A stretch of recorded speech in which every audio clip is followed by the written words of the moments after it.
Hello everyone, welcome to my channel. I am here to help you today. I know you use this video to fall asleep, so before that, like the video and subscribe to the channel. Also, where are you from and what time are you watching? Now get comfortable and relax. Case 1. This is David and Kimberly Cam. The two grew up in the same city, New Albany, Indiana, and crossed paths back in the mid-1980s. They hit it off, and by 1989, Kim had become David's second wife. Things seemed to be heading in the right direction. That same year, David applied to join the Indiana State Police, and before long, he was accepted, eventually working as a police officer in the emergency response unit. Fast forward a few years to 1993, and the couple welcomed their first child together, a boy named Bradley. It was Kim's first baby, but David's second, as he already had a daughter from his previous marriage. Life seemed to be good for the growing Cam family. But things began to unravel in the summer of 1994, when David started an affair with a younger woman named Stephanie McCarty, someone he met at the gym. This betrayal couldn't have come at a worse time for Kim. She was pregnant with their second child. The situation escalated quickly. David moved out of their home and into his mistress's, leaving Kim to lean on her family for support. Despite everything, both her family and David stayed by her side, offering the help she needed during such a challenging time. When Kim gave birth to their daughter, Jillian, on February 28, 1995, both sides of the family showed up for support. Everyone, that is, except David. By March of that year, however, the affair ended, and David sought reconciliation. Despite the heartbreak, Kim considered giving him another chance, driven by her love for her family and her role as a mother. Surprisingly, David moved back in, and Kim's decision to forgive him was met with support from both families. Soon after, they began building a new home on Lockhart Road in Georgetown, Indiana, a fresh start for the reunited couple. They chose to live in this location because of its personal connection. The road was actually named after some of David's relatives on his mother's side, adding a layer of history and significance to their home. For a while, things seemed to improve, and it looked like they were on the right track. But as the saying goes, once a cheater, always a cheater. David, known for being a flirt, didn't just stop at flirting. He would find women to have casual affairs with, often using his patrol car as his hookup spot. On top of that, David was involved in a lawsuit with two other state troopers, accused of assaulting a 19-year-old during an arrest. To add to his already shaky record, there were numerous other complaints filed against him. His ego took a hit when he got demoted yet again, which only fueled his narcissistic tendencies. Fed up with the lack of respect, David made a bold move. He handed in his resignation and joined his uncle's basement waterproofing business, landing a sales position. Suddenly, the perks were clear. His new job gave him better hours, meaning he was actually around more often for Kim and the kids, something he hadn't been able to do as a state trooper. Now, he wasn't just a stranger in his own home. He was there, involved. Plus, he was making way more money than he ever did as a cop, which added a touch of luxury to their lives. By the year 2000, everything seemed to be falling into place for the family. Bradley, now 7 years old, was doing great in second grade at Graceland Christian School, while his little sister Jill, just 5, was in kindergarten at the same school. Kim was thriving in her job as a senior accountant at Insurance Group in Louisville. From the outside, life seemed perfect now. But even in this seemingly happy home, there were still whispers about David's possible cheating. The rumors had been floating around, and Kim had even shared her worries with her best friend. But despite all the gossip, nothing ever came of it until one fateful evening in September. On Thursday, September 28, 2000, David followed his usual routine, playing basketball with friends at the local church rec center. Kim, as always, took care of the kids' activities and got them home. It was just another regular evening. However, the game ran later than David had expected. By the time he was done, he was in a hurry to get home, worried Kim might be upset. Their house was just a few minutes away, so he grabbed his garage door remote and pulled into the driveway. But as the garage door slowly opened, what David saw inside stopped him dead in his tracks. In the garage, his wife Kim was lying on the floor, with what appeared to be a gunshot wound to her head. A pool of blood spread across the floor beneath her. The passenger door of her black Ford Bronco was open, but David couldn't immediately tell if his kids were in the car. He rushed to the Bronco and looked inside. In the back seat, his worst fears came true. His children, Jill and Bradley, were in the same horrifying condition as Kim. David's law enforcement instincts took over.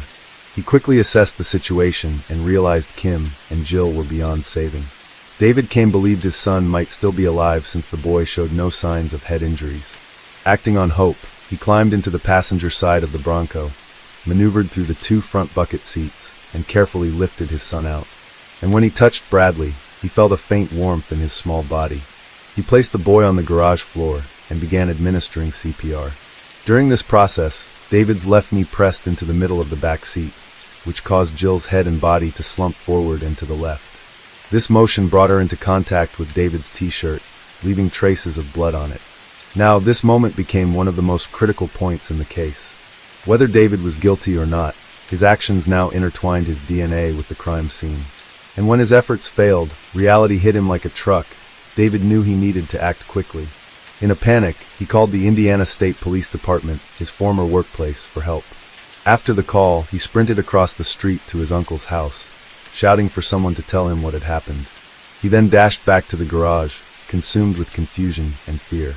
When the police arrived at the scene, they found Kim, exactly as David had described, her body lying on the floor with her pants removed, blood trailing from her head. Nearby, Bradley's lifeless body was found, while Jill's body was in the back seat of the car. It was immediately suspected that all 3 victims had been shot to death. By the way, I post true crime and new cases here every day, so if that sounds like your kind of thing, please consider subscribing. It helps a lot. Now, in the garage, there was a bleach. The detectives also found some unidentified fingerprints on the outside of Kim's car, but they didn't think much of it since she parked in a public lot every day for work, which could explain the prints. On the floor of the garage, tucked under Bradley's body, was a sweatshirt with the word backbone written inside the collar that no one seemed to recognize. When the police asked David about it, he claimed it wasn't his. As mentioned, Kim wasn't wearing any pants when she was found, only her underwear and shirt. However, her pants were nearby, covered in blood.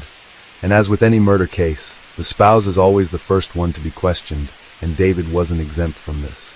David was completely cooperative, providing a clear timeline of his day, and explaining that Kim and the kids had probably come home around 7:30 or 7:40 p.m. Looking at the state of the car, David thought the murders must have happened almost immediately after they arrived home. Yet, he couldn't figure out who could have wanted to hurt his family. Kim and the kids weren't involved in anything that would have made them enemies, and when it came to his alibi, David stuck to his guns. He insisted that he was exactly where he said he'd be, at a basketball game at the rec center from 7 o'clock to 9:20 in the evening. David also kept insisting that Kim wouldn't have done anything to provoke this kind of violence. So, at first, the investigators wondered if it might have been a robbery gone wrong. But that idea didn't last long. There was no sign of forced entry into the garage, nothing seemed to be missing from the house, and no one had tried to get inside. The evidence was pointing away from theft and towards something much darker, a targeted attack on Kim, Bradley, and Jill. But the most damning evidence came later when the phone company revealed that David made a call at 7:19 p.m. on the night of the murders. The call was made from his home's landline, which was a huge red flag because David had claimed to be playing basketball from 7 p.m. to 9 p.m. The fact that he made a call after 7 p.m. contradicted his story, and it raised serious doubts. The autopsy report added more to the mystery. All 3 victims had died from gunshot wounds, but the examiner also found that Jill had blunt force trauma to her genital area. This injury seemed to have occurred within the same 24-hour period as her death. The examiner suggested it might have been caused by a fall, but the possibility of an assault couldn't be ruled out. Strangely, Jill had complained of pain in that area during her dance class, even crying about it.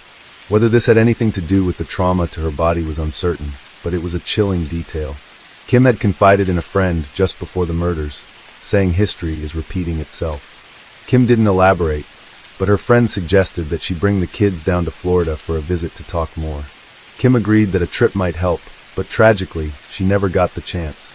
So was Kim referring to a history of abuse? Perhaps something related to David's alleged infidelity? Or possibly something darker? We may never know, as Kim was taken from her family before she could share the truth. The medical examiner's report also revealed something unsettling. Kim had cuts and bruises on the tops of her feet. Her shoes were oddly placed on top of the car, which just didn't make sense. The police had no clear explanation for any of this, and it was still early in the investigation. But people close to David, including Kim's mother, started to have serious doubts about him. Her mother believed that Jill, a sassy, outgoing child, would have spoken up if someone she wasn't familiar with had hurt her. The only person she thought might have been able to silence Jill was David. 3 days later, on Sunday, the rumors continued to swirl, especially since no arrest had been made yet. Despite the growing tension, David went to church with his parents and friends, just as he always did. His uncle, the pastor, led the service, and the church had strong connections to the family. Kim had served as the treasurer, and David's grandfather had even helped build the church. During the service, David cried the entire time, showing what seemed to be genuine emotion. But things took a dramatic turn as he left the church. A swarm of reporters surrounded him, and the media coverage quickly cast a shadow of suspicion over him. People couldn't help but notice that David didn't seem to be grieving in the way they expected. His cold, stoic demeanor raised more questions. Could David have been responsible for the brutal murders of his wife and children? And if so, why? Well, later that afternoon, David came into the station to speak with the police, and things got a bit heated. After this interview, the police arrested him, and it all came down to two things: his shirt and a phone call. The call, made at 7:19 in the evening, didn't match his alibi of being at the rec center from 7 o'clock to 9:20 o'clock. That contradiction was enough to land him in custody. But the aftermath wasn't just about David. It was about his whole family. In the close-knit town of Georgetown, where everybody knows everybody, the Cam family became public enemy number one. Strangers gave them ugly stares. Their answering machine filled up with hateful messages. And if that wasn't enough, the local community started calling them a pack of wolves. The fallout even reached David's grandfather, whose church shut its doors because so many members wanted nothing to do with the Cam name. By March of 2002, it was trial time, and the prosecution came in hot, determined to answer the burning question, why would David do this? Their theory: his affairs. They argued David was so done with his marriage to Kim that instead of just filing for divorce, he chose the unthinkable of murdering his entire family. To sell this idea, the prosecution brought in about a dozen women who either had affairs with David or claimed he'd made a move on them while he was married to Kim. Over weeks of testimony, they painted David as a serial cheater with no respect for his marriage vows. Then came the evidence. The prosecution hung their case on two key pieces: blood spatter and that suspicious phone call. But the defense wasn't about to roll over.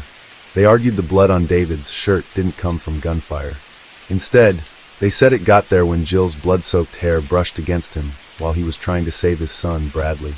To prove it, they put on a live demonstration in court using wigs and fake blood, showing how the same pattern could easily happen. As for the phone call, the defense blamed Indiana's notoriously confusing time zones. They explained that the call's timestamp didn't account for a 1-hour difference between zones. When adjusted, the call actually fit David's timeline. It was made before he even left for his basketball game. And then there was David's alibi: basketball. Every single one of the 11 guys on his team testified that he was at the church gym the entire time. He never left, not even for a minute. With this rock-solid lineup, it seemed like the defense had poked some serious holes in the prosecution's case. But the jury didn't see it that way. They convicted David on 3 counts of murder and 1 count of conspiracy, and he was sentenced to 195 years in prison. At first, it seemed like everyone could finally breathe a sigh of relief. Justice had been served, right? Well, not so fast. David wasn't ready to go down quietly. He appealed, arguing that the evidence about his affairs should have never been allowed in court. And guess what? In 2004, the judge agreed, overturning his conviction. Just like that, the case was thrown back into chaos. David's second trial was scheduled for January 2006, but something game-changing happened in early 2005. The defense pushed for another look at the DNA from the sweatshirt found at the crime scene. Specifically, they wanted the unknown DNA profiles, 2 of them, run through CODIS, the National DNA Database. The prosecution had previously refused, but after a court order, they were forced to comply. The test results came back with a match for one of the DNA samples, and it turned out this particular sample had never been tested before, even though the prosecutor had assured everyone it had been analyzed and found no matches. The DNA was linked to Charles Boney, a convicted felon from nearby New Albany. Boney had been out on parole at the time of the crime after being convicted for a series of armed attacks on women, many of which involved stealing their shoes. One of his most recent crimes was an armed robbery and attempted abduction of 3 women at gunpoint. Now, Boney had a disturbing history. Some of his victims reported receiving harassing phone calls for months before the attacks, where he asked what they were wearing and if they wore high-heeled shoes. Boney had also admitted to having a foot fetish, a detail that seemed important to the defense, considering that Kim Cam's shoes had been removed and neatly placed on top of her car in a crime scene that was otherwise chaotic. Kim's feet also showed signs of bruises and abrasions, which seemed suspiciously linked to Boney's past behaviors. Boney was interviewed and took a polygraph test, but the results indicated that he was being deceptive. He denied involvement, claiming he had donated the sweatshirt to charity. However, just 2 weeks later, a palm print from Boney was found on Kim's vehicle, leading to his arrest. But what the police charged him with was conspiring with David to commit the murders. See, Charles ended up giving a 5-page written confession about how he knew David. He said that David seemed like a really sincere guy to him, and apparently, they met at a pickup basketball game in New Albany. He also claimed their paths crossed again later at a meat shop, where David asked Charles to buy him an untraceable gun for $250. Charles agreed and delivered the gun, inadvertently leaving his palm print on David's Bronco. However, Charles's story began to change during further questioning. He now claimed that David was a bad guy, accusing him of abusing his daughter, Jill, in an intimate way and cheating on his wife, Kim. According to Charles, David snapped when Kim discovered everything he was doing to their daughter, and that's when David wanted the whole family dead to cover his secrets. Charles said that before handing over the gun, he wrapped it in a gray sweatshirt to prevent oil leaks. He followed David to his house and waited in the driveway. Charles could hear a heated argument and then a gunshot. In a chilling moment, he described hearing Kim's son Bradley calling out, "Daddy, Daddy," before a gunshot rang out. Moments later, Charles claimed David came outside, aiming the gun at him as if to kill him too. Charles ran for cover in the garage, where he moved Kim's shoes as if tidying up while fleeing for his life. After hearing a woman pull into the driveway, Charles fled the scene. In his confession, Charles claimed he only sold the gun to David and did not pull the trigger. He was reluctant to report the murders, fearing the authorities would pin the blame on him, especially as a black man. His statement eventually led to his arrest for conspiracy to commit murder, and he was sent back to jail, awaiting trial. After his arrest, it was revealed that Charles had previously spoken to Stan Faith, one of the prosecutors in David's first trial. Charles admitted to knowing Stan well and had consulted with him before being considered a suspect. Stan later expressed regret over his involvement. Another clue emerged when police discovered DNA from Charles's ex-girlfriend, Mala, on the gray sweatshirt. At the time, they were dating, but their relationship ended shortly after the murders. Mala described how Charles had told her he was going to work that evening, but later came home around midnight with scraped knees. He then showed her a gun, something she had never seen before, and she was uncomfortable with it. The next morning, Charles was watching news coverage of the murders with his mother. After a fight, Mala left and did not see Charles for weeks. She later broke up with him, but her blood on the sweatshirt was explained by her being diabetic and frequently pricking her finger for blood sugar tests. Charles's story began to unravel further. Despite claiming he fled the scene without retrieving the gun, his girlfriend's statement contradicted him, suggesting that Charles might have returned for the weapon. This fueled doubts about David's guilt. Still, both men were charged with the murders. While in jail, Charles wrote an autobiography, Blackbone, where he openly discussed selling the gun to David and his role in the murders. He also mentioned that David had promised him Kim's life insurance money in exchange for the gun. Charles's writings, along with his confessions and testimony from Mala, helped secure his conviction for conspiracy to commit murder. In 2005, Charles was sentenced to 225 years in prison as a habitual offender. And if you're asking, what about David? Well, his second trial kicked off on January 17, 2006, and things were about to get even more complicated. Remember, the reason he was granted a retrial in the first place was because the judge ruled that the prosecution had made a mistake by discussing David's many affairs. So when this second trial began, the courtroom was officially barred from talking about his infidelity, which had initially been one of the prosecution's key arguments. Without that piece of the puzzle, the prosecutors needed a new angle, and they didn't hold back. They pivoted to a shocking accusation. David had been G abusing his daughter, Jill, for a long period of time, and to cover up his actions, he murdered his entire family. The allegations were deeply disturbing and immediately made the case even more complex. But David's defense team didn't back down. They brought in a highly regarded medical examiner who stated that during Jill's autopsy, there was no evidence of sexual trauma, specifically no damage to her hymen. Of course, this didn't rule out the possibility of other forms of abuse, as some methods wouldn't leave visible damage. But the defense team argued that there wasn't enough proof to suggest sexual assault, and they claimed that the prosecution was exaggerating the evidence to create a narrative that suited their theory of the crime. This expert also pointed out that while Jill did have blunt force injuries, some of which were in her pelvic region, those injuries weren't necessarily indicative of sexual abuse.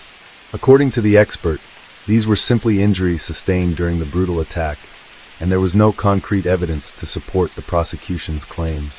Now, this trial wasn't just about the allegations against David. It was also about the new evidence that had emerged. Thanks to some investigative work that had tracked down Charles, the police uncovered a wealth of new details, much of which came from Charles himself. They even learned from Charles's own testimony that David had purchased a gun with the intent to murder his family. The defense continued to argue, however, that the prosecution's case wasn't strong enough to convict David beyond a reasonable doubt. After weeks of testimony, on March 1, 2006, the jury convicted David for the murders of his wife Kim and their children, Jill and Brad. He was sentenced to life in prison without the possibility of parole. But as soon as he was convicted, David appealed once again, and this time it was due to the abuse allegations involving his daughter. He maintained that there was no evidence to suggest he'd ever harmed Jill, and he argued that the accusations had influenced the jury's decision. And guess what? The Indiana Supreme Court sided with him. In a stunning move, they overturned the conviction, agreeing with David's claim that the prosecution's abuse allegations lacked proper evidence. The court stated that there was no competent evidence to support the sexual abuse accusations. Can you imagine what Kim's family was going through during all this? They had to relive their daughter and grandchildren's horrific deaths, only for it to happen over and over again in the courtroom. Kim's father, Frank, was absolutely devastated by the decision. I was kind of surprised by the overturn of the last verdict. All we want is the truth, and the truth is that David's guilty, he said, his voice full of frustration. Kim's family was determined to see David behind bars for life. They were sick of the back and forth and just wanted justice. Fast forward nearly 13 years later, and David's third trial began in August of 2013. This trial was unlike the previous ones. The prosecution decided to go in a new direction, focusing on the life insurance policy that David had taken out on Kim before her death. According to Charles, David wanted the money, and he wasn't planning to let anyone get in his way. Interestingly, Kim's life insurance policy had been increased shortly before her death, but she had signed off on the changes, meaning she knew about and approved them. Charles took the stand again during this trial, and his testimony was as bombshell as ever. He claimed that David had tricked him into being at the house when the murders happened. Charles also testified that David nearly shot him before he managed to escape. According to Charles, David was the one who did all the killing, and Charles never touched Kim, Jill, or Brad. But David's defense team was ready. They had even more DNA evidence this time around. They presented proof that Charles's DNA was found on Kim's underwear, as well as on Jill's and Kim's clothing. What's more, Charles's DNA was found under Kim's nails, indicating that she had fought back before she was killed. Despite all the DNA evidence and Charles's questionable involvement, the most solid evidence linking David to the crime scene was the blood spatter on his shirt. The prosecution argued that the blood belonged to the victims, but David's defense team insisted that this could easily be explained by the fact that David had tried to help Brad after he was shot in the head, brushing up against his hair and leaving blood on his shirt. After weeks of deliberation and intense courtroom drama, the jury returned their verdict on October 24, 2013, not guilty on all charges. David was acquitted, and when the news was announced, he was overwhelmed with emotion. He broke down in tears, thanking his legal team and the jury for believing in him. It was a monumental moment after years of intense legal battles. However, not everyone was thrilled with the verdict. The community was divided. After all, 13 years of media coverage had left many wondering if David had truly been innocent. The evidence was strong, but some still felt there were unanswered questions. Despite the controversy, David decided to stay in the same town where it all happened. He got back to work at his uncle's business and started rebuilding his life. As if his trials hadn't been exhausting enough, David filed a civil lawsuit against several members of the prosecution team. You can't wreck someone's life, take away their freedom, their reputation, their identity, and you're not supposed to do that in this country, he said, making his anger clear. In the end, he received a settlement of over $5 million, part of which he used to repay those who supported him throughout his 13-year battle. Today, David is trying to move on. He's rebuilt his life from the ground up, but the pain of losing his family and reputation is still there. Since the acquittal, he's remained in contact with the jury members who helped secure his freedom. He was even hired by the Innocence Project as a case coordinator. The nonprofit works to exonerate wrongfully convicted individuals, and David seems to be a perfect fit for the organization, given his own wrongful conviction experience. Meanwhile, Charles, the man at the center of all the controversy, still maintains his innocence. He's claimed to have found Jesus, and is now a devout Christian. In recent interviews, he's given several versions of what happened that night, but his story hasn't wavered. He says that on the night of the murder, he took an untraceable weapon to the Cam residence. He claims he heard arguing, followed by shots, and that David was the one who pulled the trigger. It's tough to wrap your head around why Charles did what he did, especially with all the conflicting accounts. Many still believe that David had a role in the murders, but the evidence simply didn't add up to convict him. Some question whether Charles was motivated by greed, jealousy, or something deeper. Case 2. In the 1970s, Katie would have a life-changing moment at a softball game of all places, where she met Gary Eastburn, a young man who caught her eye and stole her heart. They connected instantly, and their relationship began to blossom. It was love at first sight. By 1975, they were married shortly after Gary enlisted in the U.S. Air Force, which would shape their future. The couple's family grew quickly. In 1979, they welcomed their first daughter, Kara, followed by Erin in 1981, and then in 1983, Jana completed the family. By the time their third daughter arrived, Gary had achieved the rank of captain in the Air Force, and his military career really took off from there. He was stationed at Pope Air Force Base in Fayetteville, North Carolina, where the Eastburn family settled into a very secure life, with Gary being a military man. Things were moving along smoothly for the Eastburns as they prepared for the next big chapter of their lives. In 1985, Gary received an assignment to be stationed in England, which would be the biggest step forward in his career. But it meant that Katie would be left behind to pack up their life and make do for the time being. As Gary began a 10-week officer training course at Maxwell Air Force Base in Alabama, Katie stayed in Fayetteville with the children, handling the family as a mother of 3 beautiful daughters. There was a lot to get ready for, securing the house, the paperwork, and finding a way to find a new home for their dog, Dixie, because pets weren't allowed to travel to England. Katie put out an ad to find Dixie a new family, which would change the Eastburns' lives forever. What Katie didn't know was that the stranger responding to her ad would play a big role in the horrifying events that were about to unfold. In 1985, as Gary prepared to leave for his officer training at Maxwell Air Force Base in Alabama, the family faced the reality of their upcoming relocation to England. The logistical details required attention, so there was more to it than just packing their things. They had to go through a ton of paperwork.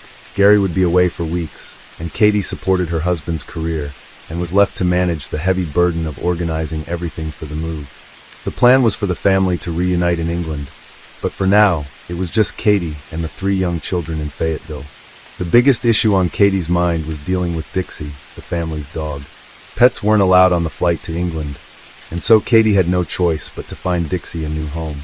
It was a difficult decision, but she had to make it. But finding a new home for their 5th family member would bring her face to face with a man who would later be at the center of a horrific crime. While Katie managed these responsibilities, Gary's absence in Alabama was, at this point, the norm in their busy lives. His career had always been a priority, and the family had adjusted to the demands of military life. Gary's promotion to captain had brought them to Fayetteville in the first place, and the upcoming assignment to England was a big step forward. Katie supported her husband's ambitions, but it was clear that their family life was about to change in ways neither of them could have anticipated. She met Timothy Hennis. Hennis was a sergeant in the Army, living in the same Fayetteville area. He had been married to his wife Angela for a few years and had a young daughter, Christina. Hennis, like many young men, was trying to make a name for himself, balancing family life with the demands of his army duties. His life was ordinary until he responded to Katie's ad about Dixie. What followed next would be a series of small, seemingly innocent encounters that would become tragic in the most unimaginable way. On May 7, 1985, Hennis responded to Katie's ad and came to the Eastburn home to meet Dixie. Katie invited him inside, showing him the dog. He and his wife, Angela, loved dogs, but their current pet, Snowball, a mixed breed, was struggling to adjust to their newborn daughter. Despite their best efforts, Snowball was jealous of the baby, so Hennis and Angela knew they needed a dog that could thrive in a home with a young child.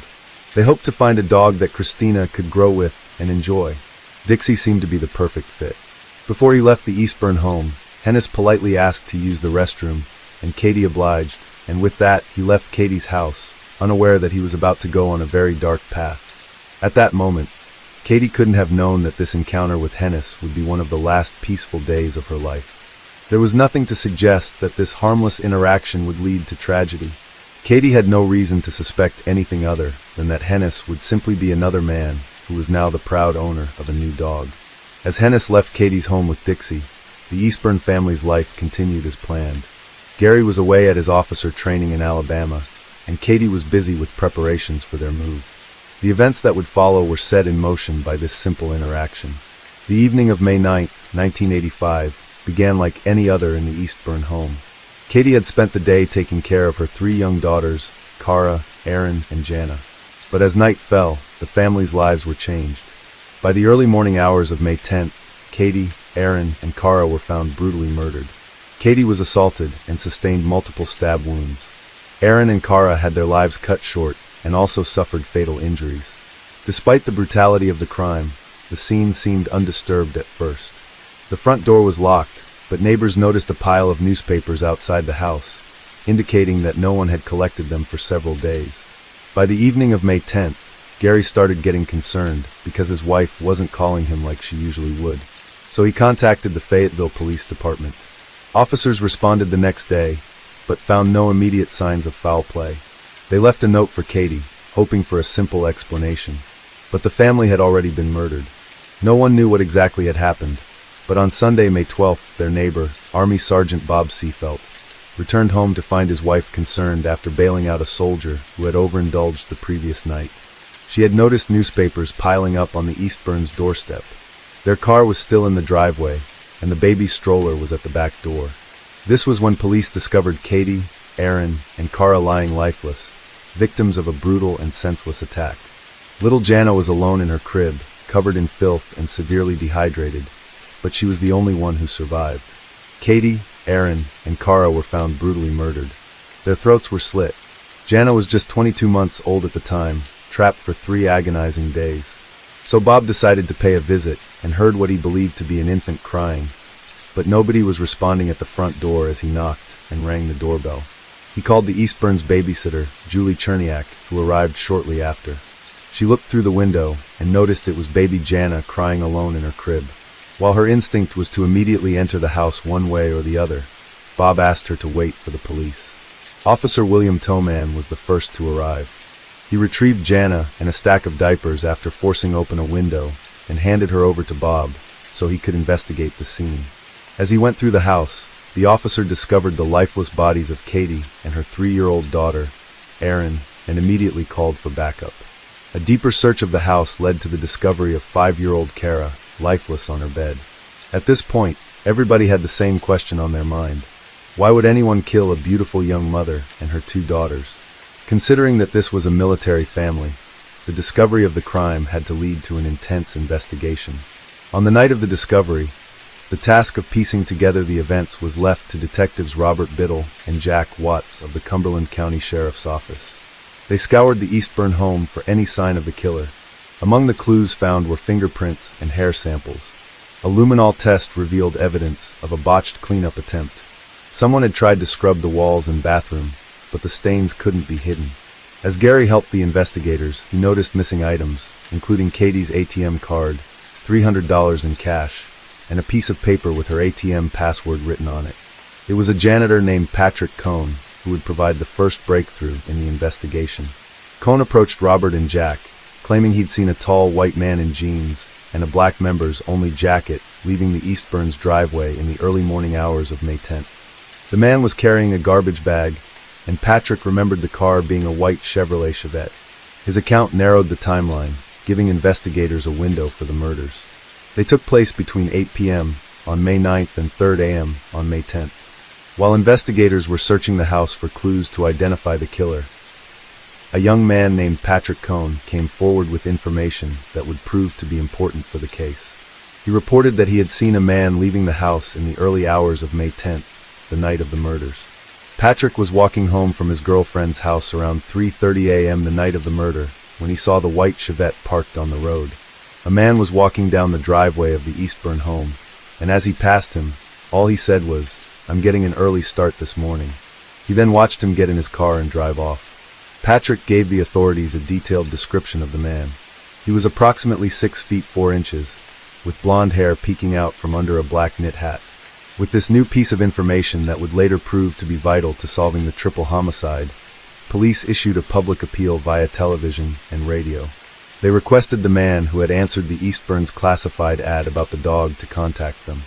This plea was accompanied by a composite sketch created from Patrick's description of the man he had seen leaving the Eastburn residence. Despite these leads, the investigation stalled as investigators scrambled for more information. But the case started to make sense when investigators realized Hennis had been involved with the Eastburn family shortly before the murders. So he became a potential suspect. The case drew a lot of media attention, and by May 15th, Hennis walked into the Fayetteville police station and submitted to interrogation with Biddle and Watts. His account was straightforward. He had picked up the Eastburn family dog on May 7th, but had no further contact with Katie, claiming he spoke to her on the phone just once on May 9th to check on Dixie. According to Hennis, after that call, he drove his wife and daughter to his in-laws' house and returned home after refueling his car. But this alibi would soon begin to unravel. Hennis and Angela returned home, believing they had fully cooperated with the investigation. Investigators collected more than just Hennis' testimony. They took blood, saliva, hair, finger and palm prints from him, and a photo lineup led to an identifying moment when Cohn picked out Hennis as the man he'd seen near the Eastburns' home. Things got even more complicated when it was discovered that Katie's stolen ATM card had been used on the night of May 10th and the morning of May 11th. The total amount withdrawn was $300, which was the exact amount that was stolen from Katie's wallet. Investigators, who were aware of Hennis' history with bad checks and late rent payments, also learned that a female witness had seen a blonde man matching Hennis' description near the ATM shortly after the second transaction, and Hennis' landlord received $300 in overdue rent shortly after the murders, furthering the suspicion that Hennis had financial motives for the crime. By May 1985, Hennis had become the prime suspect, and authorities began to watch his every move. But no physical evidence had yet linked him to the murders. It was all just circumstantial evidence. No one involved, not the police, Gary, or the neighbors, could have expected that this case would occupy courtrooms for the next quarter of a century. There were plenty more inconsistencies with his story. Hennis' alibi about dropping his family off at his in-laws' place was contradicted when his former girlfriend, Nancy Mazer, came forward, claiming he had visited her unexpectedly that same night. Then there was the black members-only jacket Hennis had brought to the dry cleaner on May 10th, which was further proof of his link to the crime, and neighbors recalled seeing him burning items in a barrel the morning after the murders. Each new piece of evidence made it harder to ignore the case against him. Later that evening, the police arrived at Hennis' doorstep with an arrest warrant. Hennis immediately called on the services of Beaver, Holt, Richardson, Sternlicht, Burge, and Glazier, one of the most famous law firms in Fayetteville. Jerry Beaver and Billy Richardson, two of the firm's best lawyers, were brought in who were known as the best in the business when it came to criminal defense throughout the state. And they wasted no time. They immediately hired private investigator Bob Nelliger to review the police investigation independently, examine the evidence, and search for any overlooked clues because the authorities were closing in. Hennis eventually got arrested with charges of physical assault and triple homicide. The evidence against him, however, was circumstantial, and prosecutors would need more than just suspicions to secure a conviction. The trial began in 1986, and it was clear that the case wouldn't be easy, especially not against the kind of lawyers Hennis had hired. The prosecution focused on circumstantial evidence, claiming Hennis killed the Eastburn family to cover up allegedly assaulting Katie. The timeline was clear, with the witness who had seen a tall, blond man leaving the house with a trash bag now identified as Hennis, the culprit. The defense, however, was quick to attack the case. They questioned the accuracy of the eyewitness testimony, attempting to poke holes in the identifications. They even went as far as to recreate the crime scene to demonstrate inconsistencies in the reports. The defense also argued that there was a lack of direct evidence linking Hennis to the crime. Their first idea was to stage a reenactment to prove that Patrick's eyewitness testimony couldn't be right. They brought in a guy who looked like Hennis and went to the Eastburn house that same morning around 3:30 a.m., just like Patrick had seen it. And they brought a camera, but the other guy couldn't see a thing because it's usually very foggy that time of the night. Nelliger kept digging deeper to prove that their client was innocent and found that the hair and fingerprints didn't add up because nothing matched Hennis, including the shoe prints the officers found at the scene, which were too small for a guy his size. Then their forensic expert, Stombaugh, found a condom wrapper under the dresser that the cops completely missed. This was to prove that the semen sample they found on Mrs. Eastburn could have easily been linked to Gary instead of Hennis. Nelliger wrapped things up by talking to Charlotte Kirby, the newspaper lady who didn't give them much, just that it was raining that morning and she had to bag the papers. Finally, he talked to the neighbors, the Ratkeys, who said they were out walking that morning and didn't see anyone. But a few nights later, they saw the same guy Patrick did. Blonde hair, black beret, a members-only jacket, walking down the street with a garbage bag. But no matter what Hennis' legal team did, the cops weren't convinced because they knew it was Hennis who did it after the evidence and witness reports started piling up. As the trial progressed, the jury was shown horrifying photos of the crime scene to highlight the brutality of the murders. The prosecution's case seemed strong, but without a smoking gun, the verdict was far from guaranteed. After what felt like forever, the jury found him guilty on July 4, 1986, on 1 count of first-degree rape and 3 counts of first-degree murder. Hennis received a death sentence in Cumberland County Superior Court in June 1986, but he's been trying to fight the sentencing ever since. Not long after settling into Central Prison in Raleigh, North Carolina, Tim Hennis got a curious piece of mail, a postcard from someone claiming to be Mr. X, who claimed they did the crime. This was just a ploy for him to try and escape his death sentence. But it didn't work. Hennis' lawyers called it a prank, but they still kept it on file. The prosecution also received a nearly identical postcard, but they also ignored it because the evidence against him was far too much to brush off his sentence. But Hennis' attorneys weren't slouches. They poured hours into appeals, and after more than 2 years on death row, their persistence paid off. The courts overturned his conviction and ordered a retrial, which kicked off on February 27, 1989. The prosecution came prepared with new ammunition, a neighbor named Elisa Peabody.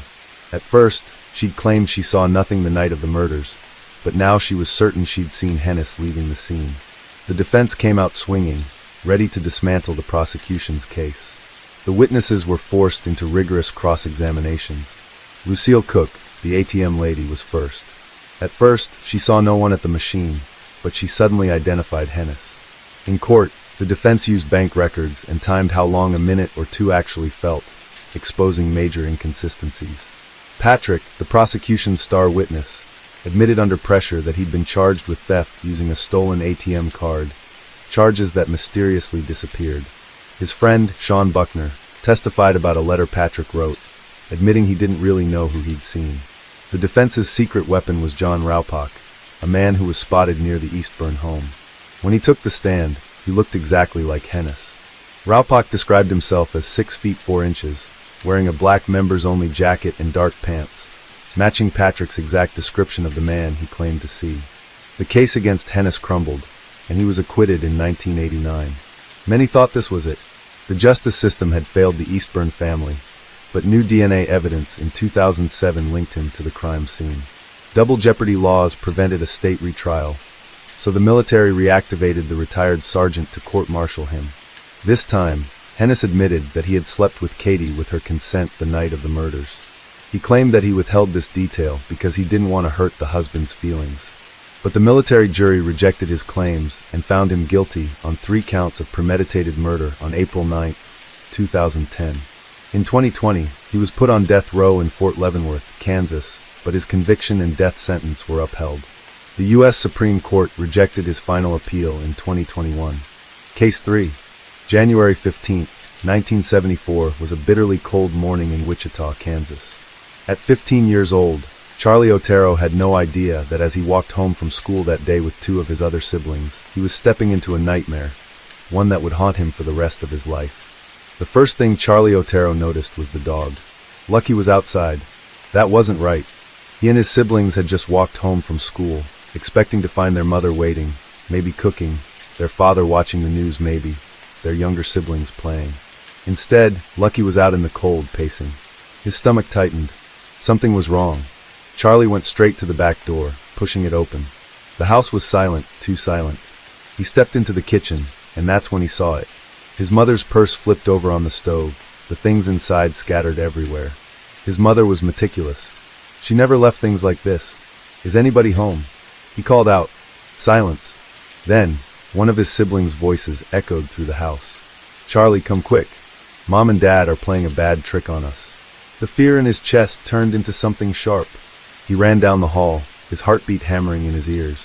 And then his world ended. His father was on the floor. His mother was on the bed, tied up, unmoving, strangled. It didn't even look like them. Charlie's eyes darted across the room, trying to make sense of what he was seeing. His father's head was wrapped in plastic, a belt twisted around his throat. His mother's face was frozen in pain, her body tied up in ropes that penetrated her skin. He didn't realize he was screaming until his throat burned. They ran out the door to the neighbor's house. The phone in his shaking hands, the words pouring out in gasps. "Something happened. They're not moving. We need help." The police came. He didn't know how long it took. Time didn't feel real anymore. He was outside when they entered the house, when they found Joey, his little brother, lifeless in another room. And then Josie. She wasn't there. Not in the bedroom, not in the hallway, not anywhere. Until they opened the basement door. Charlie didn't see her. The police wouldn't let him. But they told him later. Josephine, 11 years old, hanging from a pipe. They took him to the station. That's where they told him about Joey and Josie. He didn't remember what he said. He didn't remember if he said anything at all. "I thank God every day that I didn't find them," he would say later, "because I don't know how I would have handled it. I thank God every day that I didn't find Joey and Josie, because I don't know how Michael would have handled it." But even then, even in that moment, he knew.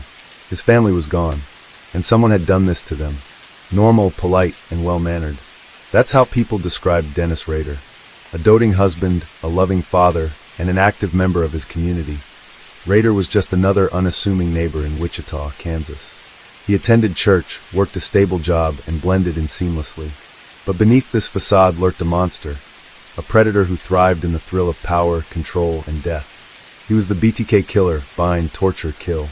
Dennis Lynn Rader was born in 1945 in Pittsburgh, Kansas. He grew up in Wichita, where he presented himself as an ordinary boy.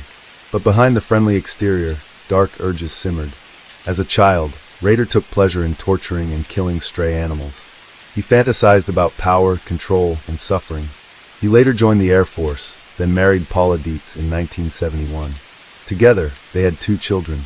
By all accounts, Rader was a normal family man. No one knew that, beneath the surface, he was harboring a desire to kill. That desire erupted in January 1974, when he chose his first victims, the Otero family. He had been watching them for weeks, noting Julie's routines, their home's vulnerabilities. Then, on the morning of January 15th, he made his move. Rader cut the phone lines and waited. Joey, the youngest, opened the back door to let the dog in, and Rader slipped inside. He held the Otero family at gunpoint, feeding them a fabricated story that he was a wanted man from California who only needed food and money. But his true intentions were far more ugly than his made-up story. He forced the family into a bedroom, binding each of them with the ropes he had brought. Joseph Otero Sr. fought back, but Rader overpowered him, securing his wrists and feet. Then, he placed a plastic bag over his head. When Joseph chewed a hole through it, Rader tightened another bag over him, watching as he slowly suffocated. Julie Otero's desperate plea came next. "Please save my son," she begged, referring to Joey.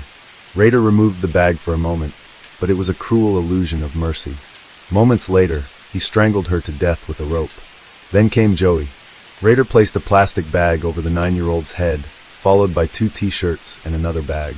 He watched as the child thrashed, gasping for air, until he finally went still. But the worst was yet to come. Josie Otero, 11 years old, had witnessed it all. Now Raider led her to the basement. He tied a noose to a pipe and slipped it around her neck. As he pulled the rope, Josie's feet barely touched the ground. "Mama, Mama," she cried. Her long hair got in his way as she struggled. And then, she asked a question that still haunts those who hear it. "What will happen to me?" Raider's response was chilling. "Well, honey, you're going to be in heaven tonight with the rest of your family." He hanged her. He let her toes dangle just above the floor to prolong her suffering as he watched his achievement with utmost satisfaction on his face. Then, as her body went still, he desecrated the scene in the most depraved way imaginable. Dennis Rader evaded capture for 3 decades. When he was finally arrested in 2005, his confession revealed just how twisted his mind was. This particular location, did you know these people? No, that was part of my, I guess my what's called fantasy. These people were selected. Alright, so you. Okay. You were engaged in some kind of fantasy during this period of time. Yes, sir. Alright. Now, when you use the term fantasy, is this something you were doing for your personal pleasure? Sexual fantasy, sir. I see. During his sentencing, prosecutors presented disturbing evidence. Crime scene photos, drawings, trophies he collected from victims. A macabre stash of keepsakes. Rader himself provided a recounting of his crimes very casually, sending chills down the spine of everyone watching, speaking as though he were discussing a hobby. All right, when you went into the house, what happened then? Well, I confronted the family, pulled the pistol, confronted Mr. Otero, and asked him to, that I was there too. Basically, I was wanted. Wanted to get the car. I was hungry, food, I was wanted. And I asked him to lie down in the living room. And at that time, I realized that wouldn't be a really good idea. So the dog was the real problem, so I asked Mr. Otero if he could get the dog out. So he had one of the kids put it out. And I took him back to the bedroom. You took who back to the bedroom? The family. The bedroom. The 4 members. Alright, what happened then? At that time, I tied him up, while still holding him at gunpoint. Well, in between tying and yes. Well, after that, I did miss this Otero. I had never strangled anyone before, so I really didn't know how much pressure you had to put on a person or how long it would take. But, was she also tied up there in the bedroom? Yes. Yeah, both her hands and her feet were tied up. She was on the bed. Where were the children? Well, Josephine was on the bed and Junior was on the floor at this time. Basically, when Mr. Otero was down and Mrs. Otero was down, I went ahead and took Junior and put him in a bag over his head and took him to the other bedroom at that time. What did you do then? Put a bag over his head. I put a cloth over his head, a t-shirt and a bag so he couldn't tear a hole in it. And he simply died from that. And then when I went back, Josephine had walked back up. What did you do then? I took her to the basement and eventually hung her. All right, you hung her in the basement? Yes, sir. All right, did you do anything else at that time? Yes, I had some sexual fantasies. But that was... He recalled how he made sure Josie's toes barely touched the ground so she wouldn't die too quickly, how he trained his hands with a squeeze ball to strengthen his grip for strangulation, how he broke into homes disguised as a phone repairman, how he mocked his victims' last words, mimicking their desperate pleas as yada, yada, yada. In a particularly harrowing moment, Rader admitted that he kept meticulous notes on his victims, listing their roles in his sick fantasies. Josie, he wrote, was my star young maiden that I will teach sex to. The courtroom was silent except for the sobs of the victims' families.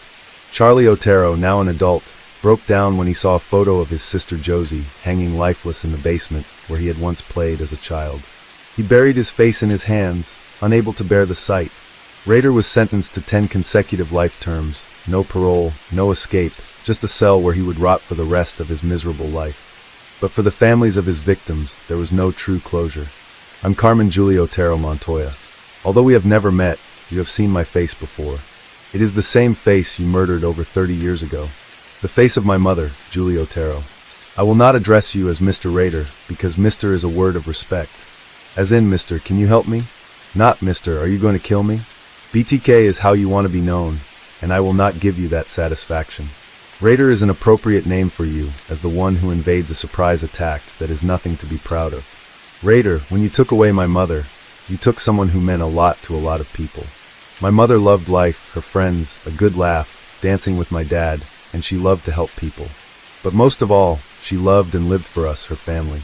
She showed me how to love, to be a good person, to accept others as they are, and most of all, to face your fears. I'm sure you saw that in her face as she fought to live. My mother against your gun. You are such a coward. As one victim's son put it, what do you expect from a demon? The Otero family were not his only victims.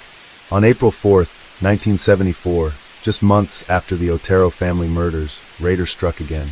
Catherine Bright, a 21-year-old woman living in Wichita, had no idea that a predator was stalking her. Rader had selected her, watched her, learned her routines. When she left her home that day, he made his move, breaking in through the screen door. But things didn't go according to plan. He hadn't expected her 19-year-old brother, Kevin Bright, to be there. Rader pulled out his gun and forced Kevin to restrain his sister, handing him a rope he had brought for this very purpose. Then he took Catherine into another room. She fought him, struggling so much that his usual method of strangulation proved ineffective. Frustrated, he grabbed a knife and stabbed her 3 times in the back and lower abdomen. She bled out, her body giving one final shudder before going still. If I had brought my stuff and used my stuff, Kevin would probably be dead today. I'm not bragging on that, it's just a matter of fact. The bonds I tied him up with, he broke them. Maybe the same way with Catherine. They got out of hand. Meanwhile, Rader attempted to kill Kevin by strangling him and then shooting him in the head. But Kevin refused to die. Clinging to life, he played dead until Rader left. Then, using every ounce of his remaining strength, he managed to escape, running for his life. Unlike the Oteros, Kevin Bright survived. He lived to tell the tale of the man who called himself BTK. But Dennis Rader wasn't finished yet, not even close. On March 17, 1977, Shirley Ruth Relford, who was 25 at the time, was found dead in her Wichita home, the victim of Dennis Rader's twisted fantasies. Rader had stalked her, following her 5-year-old son home to discover their residence. Once inside, he brandished a handgun, the weight of his presence sucking the air from the room. Fear was instant, suffocating. He confined her 3 children, tying them up and locking them in the bathroom. Their muffled cries and frantic pounding on the door did nothing to dissuade him. With precision and what seemed like a lot of practice, he led Relford to the bedroom where sheer terror overwhelmed her, so much so that she vomited. But he didn't care. He bound her legs to the bedpost, restraining her with the cold efficiency of a man who had done this before. Then came the plastic bag, stretched tight over her face, followed by the rope. As he pulled, her body writhed, twisting against the bed, her choked sobs mixing with the muffled screams of her children just down the hall. They begged for their mother, but the monster inside Dennis would not listen to the cries and begs for mercy. He had already decided their fate. He was going to kill them, too. But fate intervened.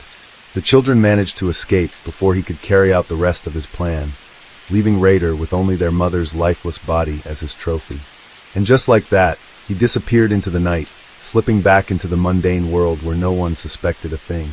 He was still just Dennis Rader, the polite neighbor, the churchgoer, the family man.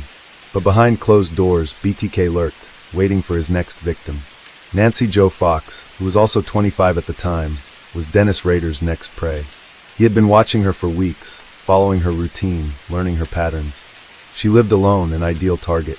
On the night of December 8, 1977, Rader approached her home, anticipation burning in his veins. He cut the phone lines before slipping inside, a trick he used for almost every victim. Then he hid in the shadows of her kitchen, waiting. When Nancy finally walked through the door, she had no idea the nightmare lurking within. She barely had time to react before he pounced. With a gun in hand, he forced her into submission, his voice eerily calm as he ordered her to undress.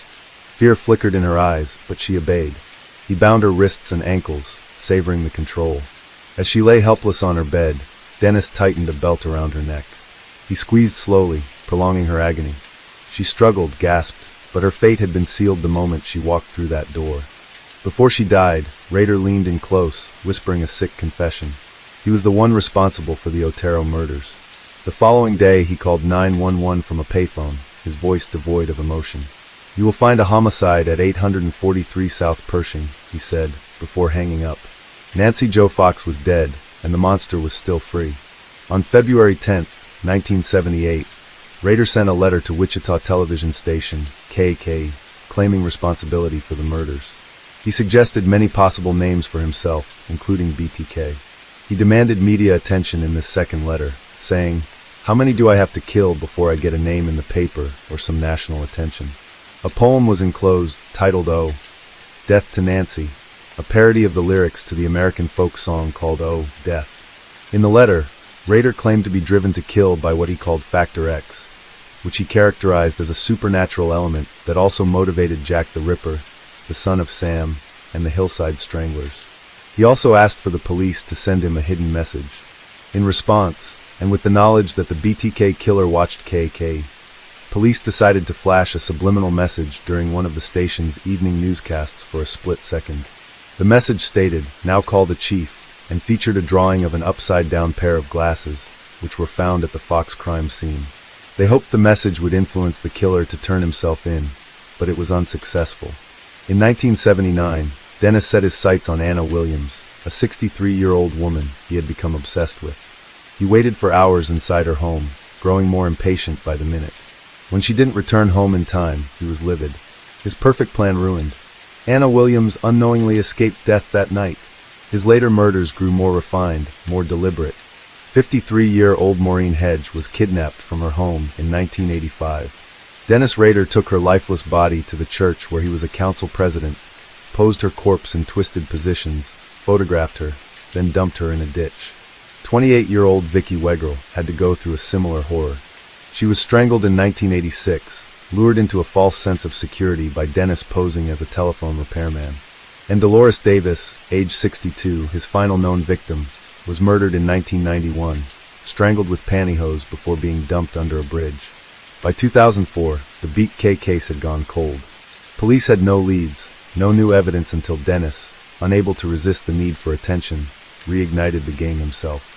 Between March 2004 and February 2005, he sent 11 cryptic messages to local media, taunting law enforcement and reliving the times he had made his victims suffer. In March 2004, the Wichita Eagle received a letter from a supposed Bill Thomas Kilman, confessing to the murder of Vicki Wegerle in the year 1986. Enclosed were photographs of the crime scene and a copy of Wegerle's stolen driver's license. DNA testing of evidence from Wegerle's fingernails confirmed the BTK killer was responsible. Police began collecting DNA from hundreds of men, but no match was found. Rader continued his sick game, leaving packages at random locations. One contained a bound doll with a plastic bag over its head, mimicking Nancy Fox's murder. In one letter, he wrote, "They know nothing at all. I did it by myself, and with no one's help, I can't stop it. So the monster goes on. Good luck hunting."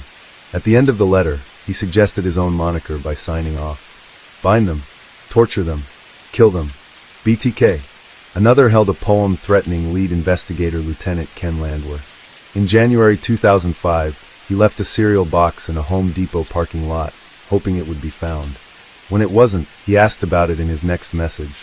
This led police to review surveillance footage, spotting a man driving a black Jeep Cherokee, the same vehicle registered to Rader. But the final mistake? His own arrogance. In February 2005, Rader asked police if a floppy disk could be traced. They responded via a newspaper ad. It would be safe. Taking the bait, Rader sent a purple floppy disk to a news station. Within minutes, police extracted metadata, revealing it had last been edited by Dennis at Christ Lutheran Church. A quick search led them to Dennis Rader, who was the president of the church council. His Jeep sat outside his house, confirming what police already suspected. A warrant was issued, but they needed DNA proof. They obtained a PAP smear from Rader's daughter at a Kansas State University clinic. The results confirmed a familial match to the BTK evidence. With this, Dennis Rader was finally arrested. When officers approached him, one asked, "Mr. Rader, do you know why you're going downtown?" Without missing a beat, Dennis Rader replied, "Oh, I have suspicions." "Why?" Law enforcement searched his home, office, and church, seizing computer equipment, black pantyhose, and a cylindrical container. The next morning, Wichita Police Chief Norman Williams stepped before the cameras and declared, "The bottom line, BTK is arrested." After his guilty plea, Rader underwent a psychological evaluation by Dr. Robert Mendoza, a forensic psychologist. Mendoza diagnosed him with narcissistic, obsessive-compulsive, and antisocial personality disorders. Rader exhibited a grandiose sense of self, an obsession with structure and order, a deep need for admiration, and a total lack of empathy. Rader's delusions of superiority made him believe he was special, above the law. A mastermind who had successfully fooled the world. He craved control, not just over his victims, but also in the courtroom, where he narrated his crimes in gruesome detail without a hint of remorse. His interview with Mendoza, intended for court use, was later broadcasted on NBC's Dateline, igniting controversy. The Kansas Attorney General sued Mendoza and his firm for breaching confidentiality, eventually settling the case for $30,000. The evaluation confirmed what the world already knew. Dennis Rader was a remorseless predator, incapable of understanding the emotional devastation he caused. On February 28, 2005, Dennis Rader was charged with 10 counts of first-degree murder.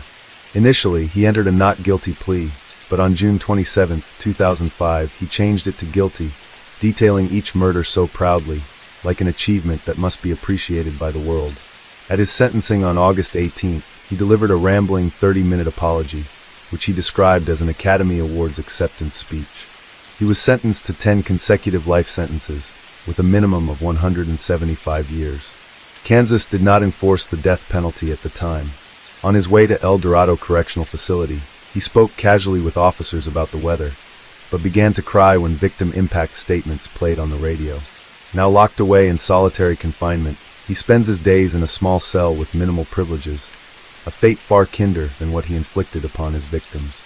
Dennis Rader's gruesome fantasies and inexplicable crimes has inspired countless works of fiction and true crime adaptations. Stephen King admitted that his novella called A Good Marriage, later turned into a film, was based on Rader's double life. Thomas Harris took inspiration from BTK for the character Francis Dollarhide in Red Dragon. The case has been dissected in episodes of Law and Order SVU, Criminal Minds, and Netflix's Catching Killers and Mindhunter.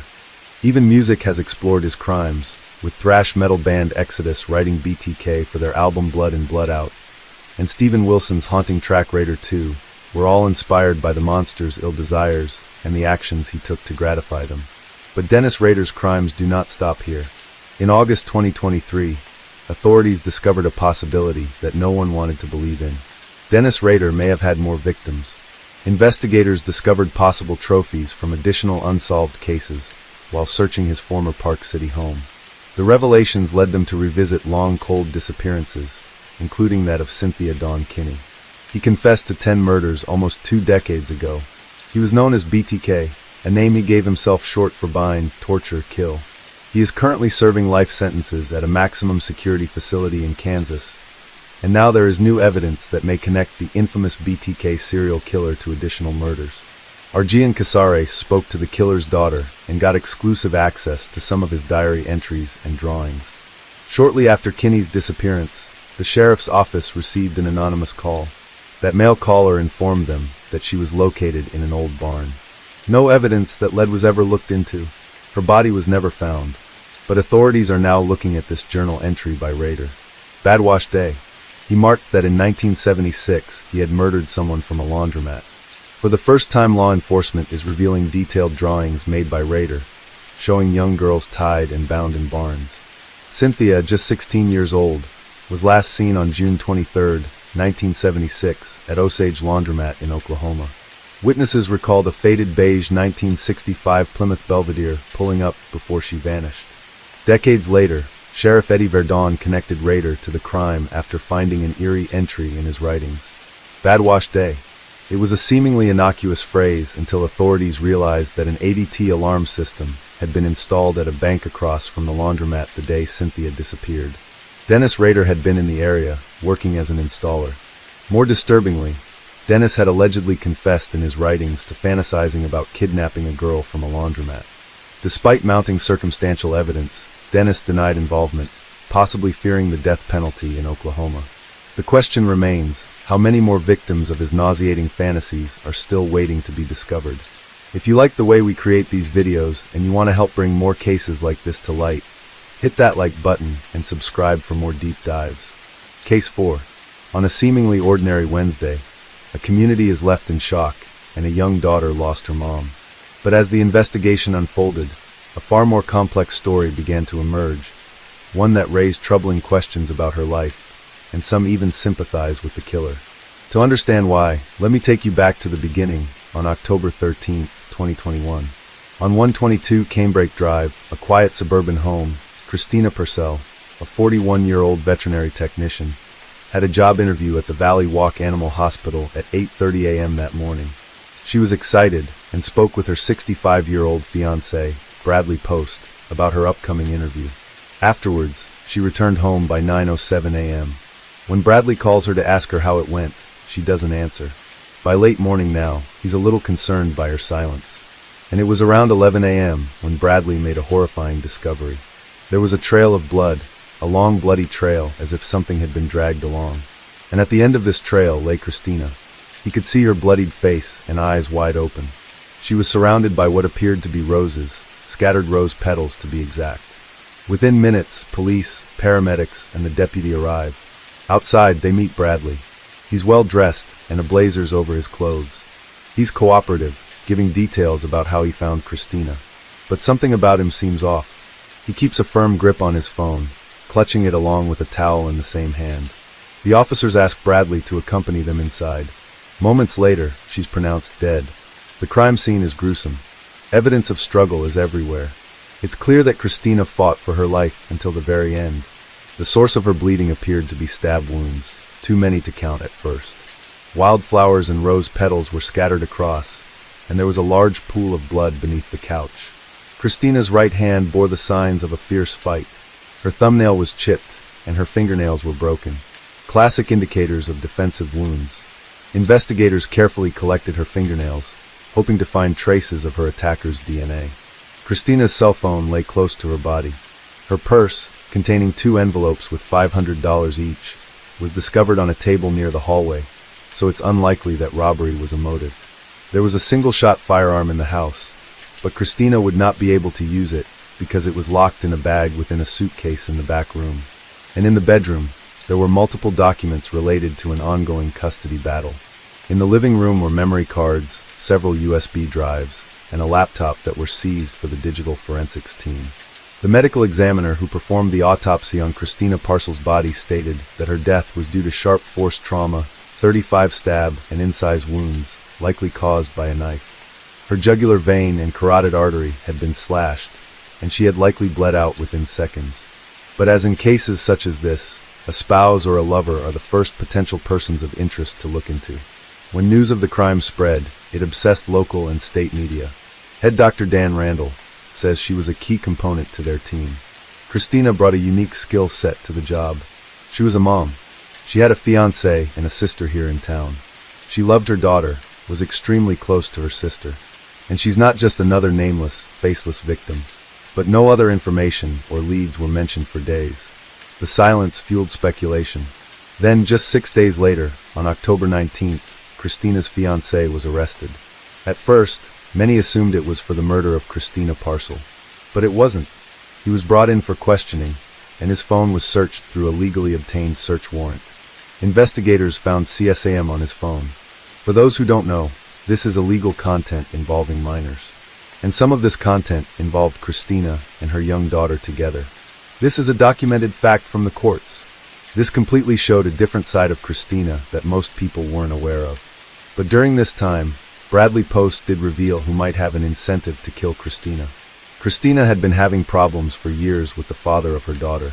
In fact, she had been blackmailed of revealing photos. Photos that were sent to her neighbors, the bar that she and Bradley frequented, and even her workplace. Christina was actively engaged in a bitter custody dispute with John Mello, the father of her young daughter. John Mello shared custody of his daughter, but he had illegally taken her to Italy to settle there for good. And coincidentally, he flew back to US on October 21st, just 2 days after Bradley Post's arrest. Upon his arrival, Mello was also arrested at the airport for custodial interference related to the illegal abduction of his daughter from the country. John Mello claimed that he had long been aware of Bradley Post and Christina Parcel's involvement in illegal CSAM and the ongoing abuse of his daughter during her visits with her mother. He reported this multiple times to the Greenville County Sheriff's Office in 2018, but the investigation was closed with no action, deeming his accusations unfounded. Christina Parcel and John Mello were dating for years when they had their first child in 2012, but the relationship soured and Mello filed for custody in 2015. In 2016, he was granted sole custody of their daughter, but Christina had visitation rights.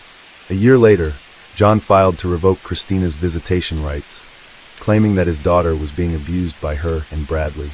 John also provided evidence gathered from a private investigator that Christina was working as an escort, and this would negatively impact his daughter.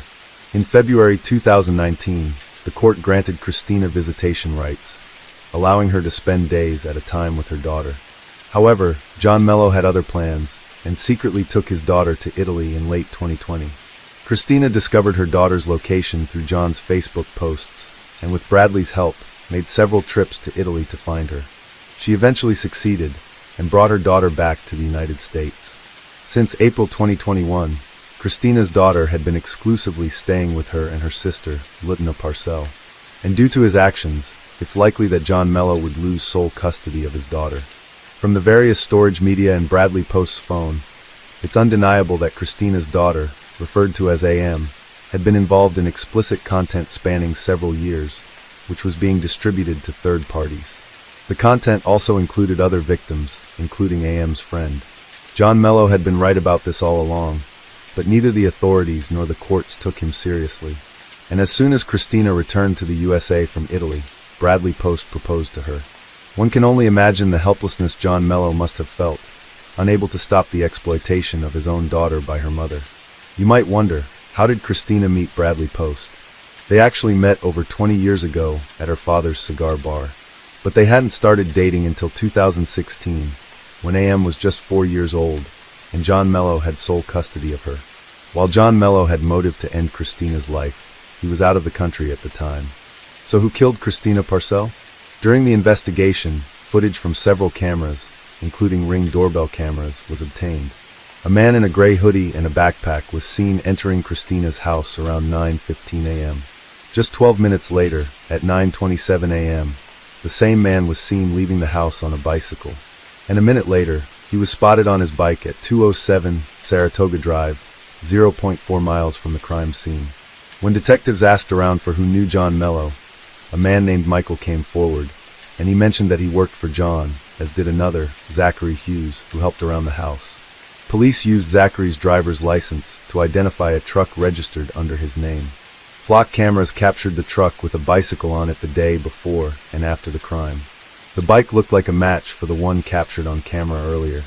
Zachary also lived within Greenville city limits at a home on Tyndall Avenue. But it was his closeness to John Mello that drew the investigators' attention, and the men seemed extremely close. Zachary was John's prime contact for various communications, including during his incarceration. John had even recorded a video giving Zachary exclusive rights to pick up his luggage from Charlotte Airport. And through the messaging app WhatsApp, the men had exchanged over 1,700 messages, some of which were intentionally scrambled. Zachary was also very much involved in the bitter custody dispute between John Mello and Christina. He was arrested on November 3rd and charged with a number of crimes: murder, possession of a weapon during the commission of a violent crime, harassment, conspiracy, and burglary first degree. But this was no ordinary man, and he certainly did not fit the stereotypical profile of a killer. Zachary Hughes was born in Morro Bay, California. His family relocated to Virginia and held strong Christian values of family and children. Zachary has a younger brother, Eli, and his family decided to adopt 5 more Russian children. Because if they didn't, these orphans would have nowhere to go. But one of these adopted siblings, the oldest sister, had a significant influence on Zachary. Was the most evil human being I've ever met in my life. She was 10 when she came into our family. The Russian government didn't tell us much about the kids, so we weren't aware of any, if any, behavioral issues there may have been. And there were many, but specifically with her. I would describe her without reservation as an affectionless psychopath. It wasn't that she was immoral, it was more that she was amoral. She didn't have a sense of right and wrong. Her emotional compass was seemingly non-existent. She was just dead inside. She was a masterful manipulator and deceiver. She could lie at the drop of the hat for reasons that might involve her personal gain, or just for the heck of it. She would invent the most absurd, crazy, gruesome stories just to get a reaction out of people. And she could talk about this stuff with the same tone that you might talk about making a sandwich. And this from a girl that I knew between the ages of 10 to 14.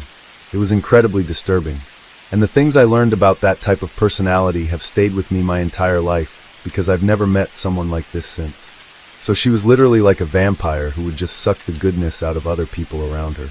She could be very emotional, and she would fake these emotions in order to elicit a response in you, a sympathetic response. And if, for instance, you were accusing her of doing something like stealing or hurting one of her siblings, she would weep and just beg you to believe her and say, no, I didn't do it. And then if you would present her with irrefutable proof that we knew you had indeed done this, it was like a mask would just fall off her face. And I mean, she'd just look at you with sharp eyes. And no matter how many times we would go through this cycle with her, where she would deceive us and betray our trust and hurt people in our family, she would always reel us back in, because there's something in normal, good people that wants to believe that someone like this can change. You want to believe that there's redemption for someone like this, and that they might change their ways and become a better person. And she knew that, and she would use that in order to ingratiate herself again and regain our trust, only to betray that trust again harder than she had the first time. And this happened dozens of times, and it created an incredible amount of strife in our home.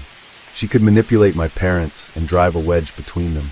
She was just an incredibly intelligent person and incredibly evil. And having met someone like that, it made me able to understand, and even though I didn't want to accept the fact that people like this exist, whether you want to believe it or not, and if you trust them, you're only ever going to get hurt by them again. This experience shaped his motivation for killing Christina, as he saw her as the same type of person. And it finally just got so bad that we realized she was going to be a physical danger to our family. I discovered a diary that she had made where she described in detail my parents having their eyes gouged out and dying, and how once my parents were out of the way and dead, she would be able to assume her role as rightful queen of the country. So she just had these psychotic, psychopathic delusions of violence and grandeur. And we called the SS and asked them to remove her from the home. Growing up, Zachary turned to playing the piano as an escape from the challenges at home. His talent and dedication led him to win the first place at the Southeastern Piano Festival during high school, earning a solo performance at the South Carolina Philharmonic Orchestra of Beethoven's Piano Concerto No. 5. In 2010, Zach's hard work paid off when he was accepted into the Juilliard School with numerous scholarships, where he excelled both academically and socially. Zach would go on to perform one of the most difficult feats for a concert pianist. He celebrated Ludwig van Beethoven's 250th birthday in 2020 by performing all 32 of Beethoven's piano sonatas. When he graduated the Juilliard School in 2015, he applied for and secured the coveted role of a principal keyboardist for the Knoxville Symphony. But he quit all this in 2017 to join the U.S. Marine Corps because, in his own words, he wanted to serve his country. It had just always been something I was interested in, the service of others, service to others aspect of it. I felt like, in a sense, I owed a debt to my country and to do some military service. And I also wanted the opportunity to experience a difficult training environment. And I figured the Marines they had a reputation of being the hardest. So that's the branch I decided to go for. He was offered a place in the Marine Corps band, but refused special treatment. Instead, he opted to enter the grueling officers training program. It's a little different than recruiting. You have to go through a pretty rigorous selection process to even be invited to OCS. So you spend a lot of time with your OSO or your officer selection officer. And it's their job to essentially train you up and get you ready so that you can pass the review board to get an invitation. So when I was living in Tennessee, I was doing a lot of training with him preparing for this, and performed exceptionally well. There's something called the PFT, the physical fitness test, and it consists of 3 areas. It's pull-ups to failure, maximum crunches under 2 minutes, and a 3-mile timed run. What's a perfect score on that? You can get a maximum of 100 in each of the 3 areas. So a perfect score would be 300. What was your score? 294. During his training, he consistently placed in the top 3% of his class. However, he had to withdraw. I was dropped after the 3rd week of officer candidate school due to level 3 stress fractures in both of my tibias. At the time you were forced to leave officer candidate school, what percentage of the class were you in?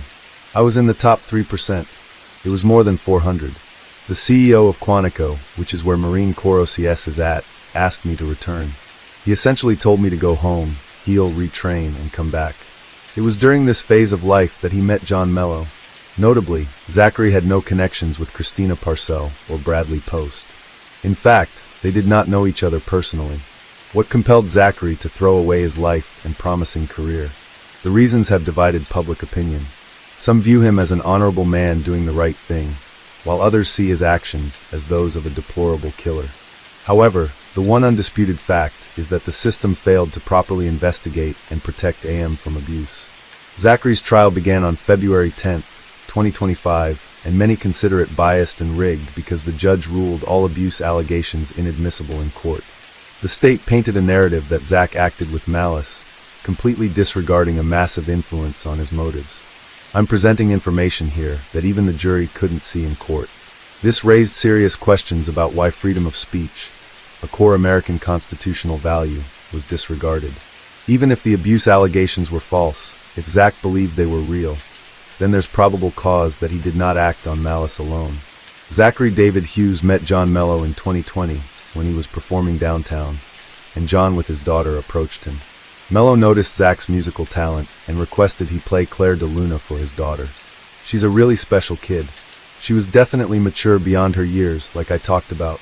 She could hold a conversation with adults. She looked you in the eye. She seemed really cultured, like she'd had a lot of exposure to different places.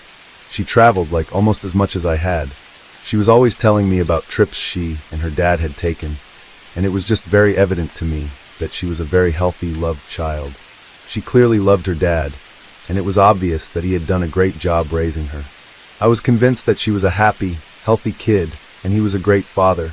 This marked the beginning of their friendship, and they would spend more time together. In early October 2020, they celebrated Zach's birthday. Zach recalled how John's demeanor changed from happy to troubled near the end. John confided in Zach that he was constantly worried for AM, who was on a trip with her mother. Zach listened carefully to John and was understanding of his concerns. He started describing Christina Parcel's character and her personality, and as he was going through various points, he kept saying, "Zach, I know you're not going to believe me. Like, I know this sounds overblown and dramatic, and you probably think I'm exaggerating, and under other circumstances, I would have, because John does, he's a big storyteller, and, when people are talking about their exes, like, everyone thinks their ex is the Antichrist. So, of course, I was sort of predisposed to be biased against what he was telling me, except for the fact that, point by point, everything he described about Christina Parcel was exactly the same as my sister Grace. He told me that Christina Parcel was a master manipulator. He said she can lie at the drop of a hat, and you'll never know it. He said she was incredibly charming. He said she was incredibly intelligent and talented. He used to say she was smarter than he was, but that her biggest fault was that she was lazy, and she had this arrogance combined with her laziness that was essentially born out of the fact that she knew she never really had to work too hard at anything in life, and she could even sacrifice trust with people and tell them lies that could easily be found out, because ultimately she was completely confident in her ability to reel someone back in, no matter how bad she had burned them before. And he could have been describing Grace to me, because I knew this behavior. I had lived through this behavior. So no, John had no idea that I'd had this experience with Grace, which made me realize that there was no way he could have possibly invented this, because no one would get it right point by point by point unless they had met one of these people.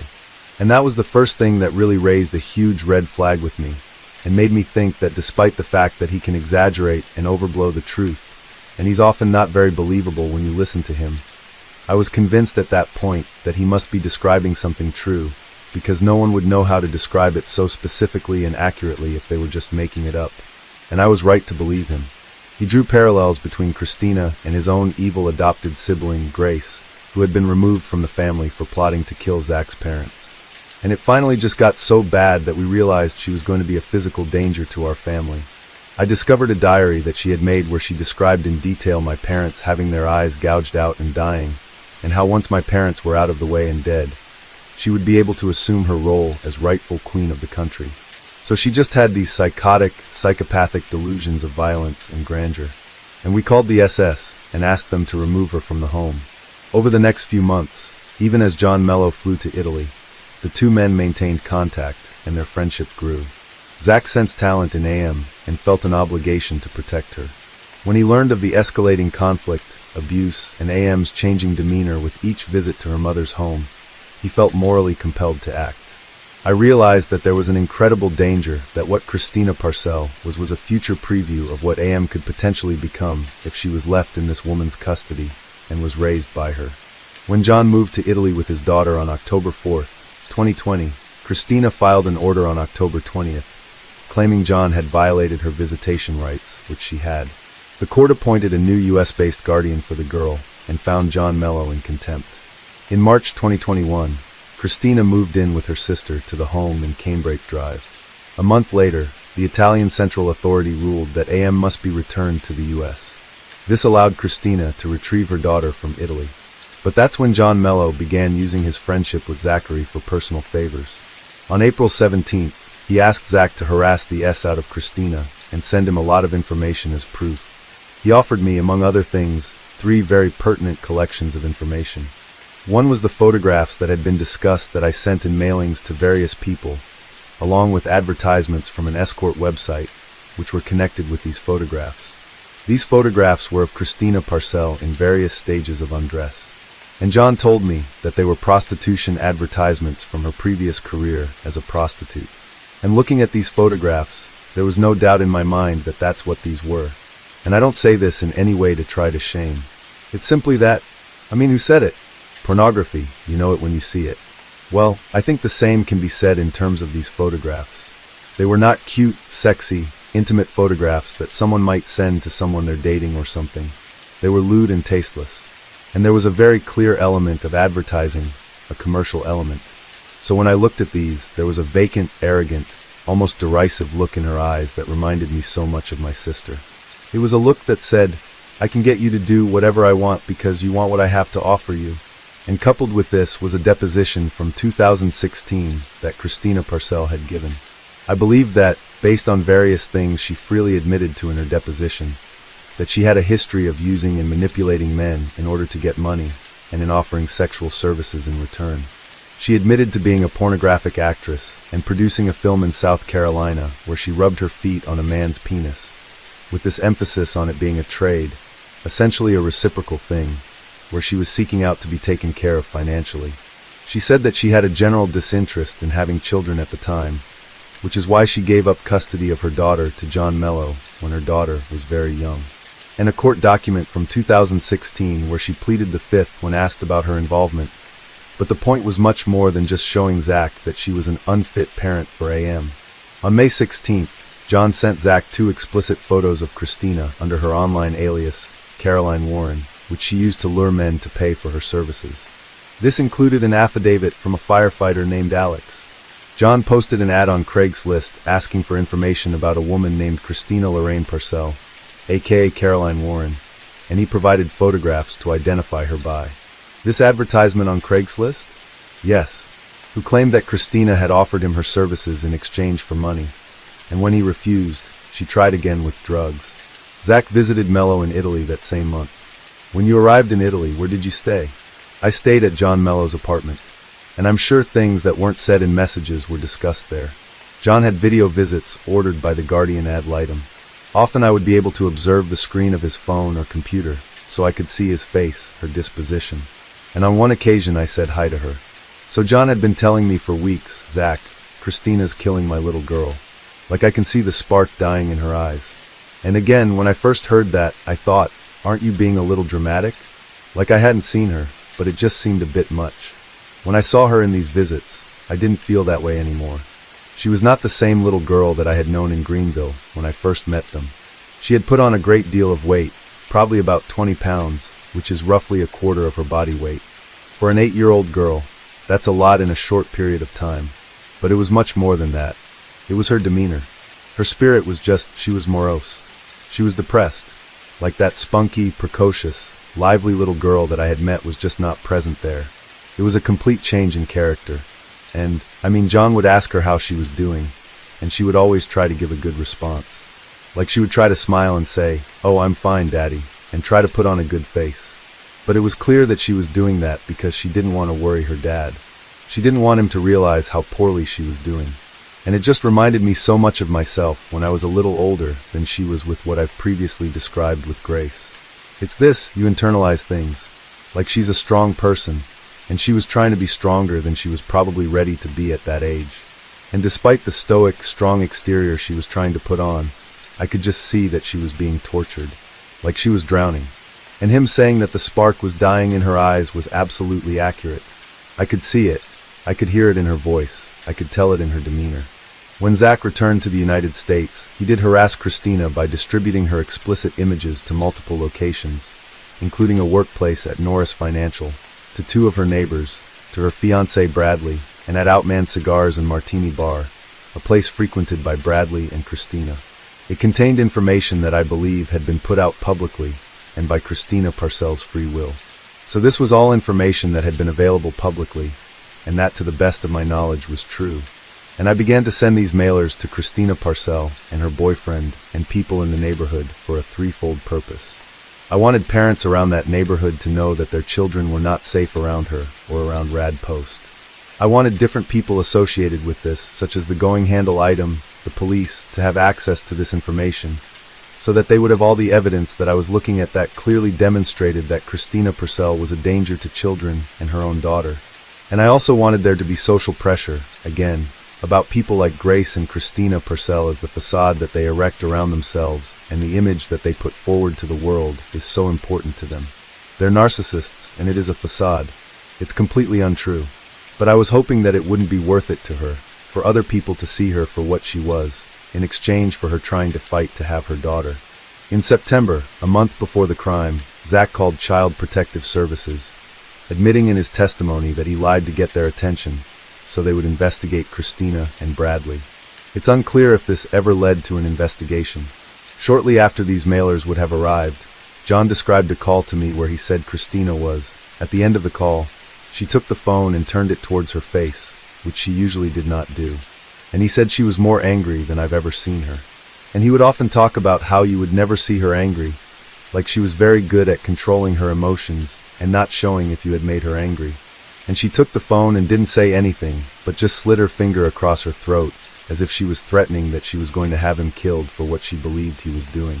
He stated that John Mello believed Bradley Post was a PDF file, and he believed it as well. He sent it to me, an email he had received from someone he knew in the biker community, motorcycles. And Brad Post was also involved in the biker community, or at least tried to be. And this email was from this acquaintance of John, telling John that Brad Post had been going around essentially asking for someone to, quote, put the hurt on John Mello, and that he was offering a lot of money to make this happen. Zach revealed that John Mello initially offered him $5,000 to end Christina's life.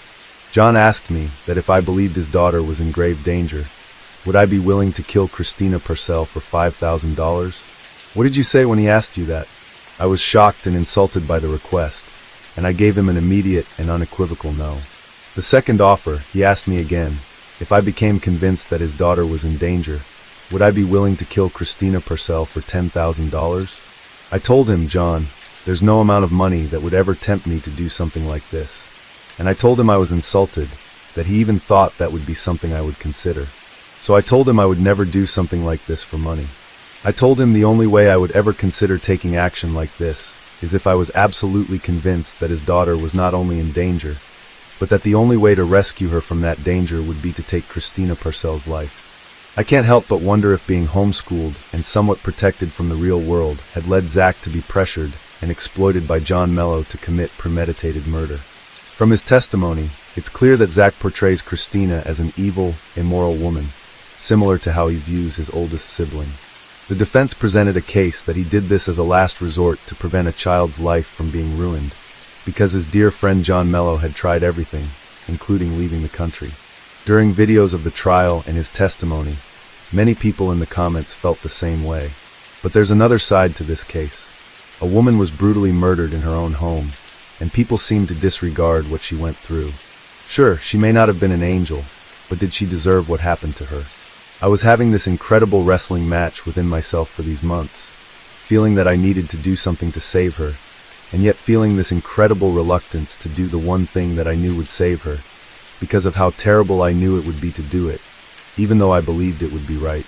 By the time October 13th rolled around, I had been grappling with this for a long time, and I was experiencing a tremendous amount of guilt that I had waited as long as I did, because I should have acted sooner, and I didn't do that. So I had come to the realization that I had gotten this offer to go on this cruise ship, and I would have been leaving the country for a long time. Essentially, it was now or never. I had an opportunity to save her from a danger that I knew she was in, and that I knew was not going to cease. I just couldn't go on with my life and leave her to drown. I mean, I had a great life. I had everything. I made money doing what I loved. I was going to be going to the South Pacific to play concerts for rich people on cruise ships. I mean, but how could I go and enjoy that and know that I was leaving a kid to her fate, a kid who thought that I was her friend? I would never have been able to look at myself in the mirror again if I had done that. The murder itself was premeditated, no doubt. Specific to October 13th, I believed that there would be a period of time at the house when Christina Purcell would be alone, and I wanted to make sure that absolutely no one was there, not Ludna, not Brad Post, because again, this was not about revenge or retribution or anything. I wasn't angry. The only thing I was feeling that day was pity. I planned very carefully. I knew that if I tried to do this and failed, it would only be worse for me, because I believed that if I was discovered doing this, it would connect me to John Mello. And I believed, and I still believe, that he's a great father, and he is best shot at having a happy and safe childhood. Like, I knew that it was right logically, but the emotional aspect was just reeling against this idea, and more so because she was a woman. I was raised to always protect my sisters and mother, and I opened doors for women growing up. So this idea was just repugnant to me, even though I believed it was necessary to save a child. And I had felt that this was the right thing to do, no matter how terrible and difficult it was going to be. I had a duty to do this to save a child. Physically driving my truck there, I was experiencing a level of anxiety and physical illness that I had just never experienced due to stress before. My hands were shaking. I was in a cold sweat, and I was fighting the urge to vomit before I even got close there. A few times I thought I was going to have to pull off to the side of the road because I could hardly keep my truck straight. My hands were shaking so badly. But the whole time I was just thinking, if I don't do this, if I turn back, then I'm consigning to her fate when I know that I could have done something to stop what was happening. So I just tried to take my mind off of it, and I tried to just go and drive a little bit farther, not think about what I was going to have to do when I got there. When I finally got to the point where I parked my truck, this feeling only increased. I knew the plan, but I was having so much difficulty going through with it. I took my bike out of the truck, and I had a mask on and clothing that's been described already. And I just tried to focus on putting one foot in front of the other on my bike. It felt like some runs or rucks I had been on where all I could do was focus on putting one foot in front of the other because it was so difficult to keep going. I just kept seeing her face and reminding myself that if I don't do this, no one's going to come to save her. And I kept pedaling, and eventually I arrived in front of 122 Cambridge. Initially, were you going to use the gun? Yes. I was very concerned about using a gun because of how loud it would be, and I didn't want to alert a neighbor or a bystander who might come to investigate and get involved. I tried to suppress the gun by making a makeshift suppressor. In movies, these things are made out to be like it's very easy, and a suppressed gun is just very silent, and that's not the case. So ultimately, I test-fired the gun. I had bought some subsonic ammunition, which is supposed to be quieter. I didn't realize that on a revolver, the suppressor doesn't work because the end of the cylinder is open. And I realized just a day or two beforehand that I couldn't use a gun because it could potentially involve someone else in this if someone heard a gunshot and came to investigate. I would have rather not to have had to have done it at all, but if I had to, yes, I would have chosen a gun because it would have been quicker and more humane. I had on black pants and a black thermal and a gray shirt over that. I had on a black beanie and a white medical mask, and I had on black gloves and a black backpack. When you arrived at the house and you got off your bike, what did you do? I laid my bike down in the driveway, and I took my backpack off, and I took out the box that had been gift wrapped that had an end open, and I put the .22 revolver in that box, put the backpack back on my back, and I took a bunch of roses, and I walked up to the door, and I rang the doorbell. And I was shaking and freaking out at this point, because there was nowhere I wanted to be less than at that house on that morning. And when I rang the doorbell, the door opened, and a woman came to the front, and I thought it was Christina Purcell, but I wanted to make sure, and I also wanted to make sure that no one else was home. So I told her that while I was holding the box and the roses, that I had a delivery for Ludna Purcell, her sister, and she told me that Ludna wasn't home. At this point, I realized that Christina was at the house alone, and I handed her the roses, and I took the revolver out of the box, and I pointed it at her, and I told her to be quiet and to go back into the house, which she did. And I followed her into the house, and I shut the door. And I was experiencing such anxiety that my body wasn't really doing what I was telling it to do anymore. When I realized that I couldn't use the gun, which was unloaded at this point, my plan had been to try to knock her unconscious, because I didn't want to cause her or anyone any pain. That wasn't my intention. I just wanted to save her and to make sure that no one else who was a bystander would be involved in this or could be endangered in any way. So I tried, while she was holding the roses, to strike her on the head and knock her unconscious. But my body was fighting me, because even though I knew who she was and what she was doing and the danger that was putting her in, I was still looking at her, and I was seeing a sympathetic figure. I was seeing a woman, and I had always been taught never to hurt a woman, to always protect women and children. So when I went to strike her with the gun, my hand didn't really do what I was trying to tell it to. I essentially pulled my strike. So when I struck her on the head with the pistol, that's what happened. It didn't knock her unconscious, and I hardly struck her at all, to be honest. So I tried again, and the same thing happened. I just couldn't bring myself to strike her. And at this point, she realized that I was hesitating. She began to try to move herself and to get away and to fight back. During this period of time, the roses had dropped, and the petals and stems had scattered. And as I was hesitating, I realized that this situation was quickly getting out of control. And if I didn't pull myself together and act soon, this was all going to end up terribly. I was going to have to somehow force myself to do this at any cost. So I pulled out the knife I was wearing, and even though I knew I wasn't going to be able to strike her with any amount of force, I still tried. So I started striking her. My strikes were pulled. The knife made contact with her, but it wasn't stopping her, and it wasn't inflicting anything that could be a fatal blow. And she started to fight back, and it became a struggle. And in this struggle, all I could do was try to overcome this resistance I had, physical and emotional resistance to doing it. So I just kept striking her until finally we fell on the floor. And at this point, I had just tried to take my mind out of it and just try to get through this and finish it as quickly as possible, because I realized that it was only becoming prolonged, and I had to do this in order to save her. So I don't remember how many times I struck her. I just remember that when it finished, we were on the ground. And I stopped striking her when she stopped struggling. And at this point, I stood up, and I was still freaking out, and I was in kind of a daze. And I was just trying to pull myself together and figure out what I needed to do to leave the house. And again, I wanted to make sure that I didn't leave anything behind that would connect me to it, because then I believed John would be connected to it. So I quickly looked around to make sure I hadn't left a mask or a glove, and I started to pick up the rose petals and realized that I just didn't have time to do that. So I drew the blinds, and I moved her body away from the door, which had windows, because I didn't want someone to come to the door and see her. I put my things back in the backpack. I looked in a mirror to make sure everything was in order, and I saw that she had scratched my face. And of course, I realized that this could leave DNA, so I used the paint thinner to try to clean her hands. And then I changed my mask, and I took off my outer shirt because there was blood on it, and I put it in the backpack. I was trying to leave the house as quickly as possible. That paint thinner could explain that strange smell in the house, but despite Zach's attempts, his DNA was found under Christina's fingernails.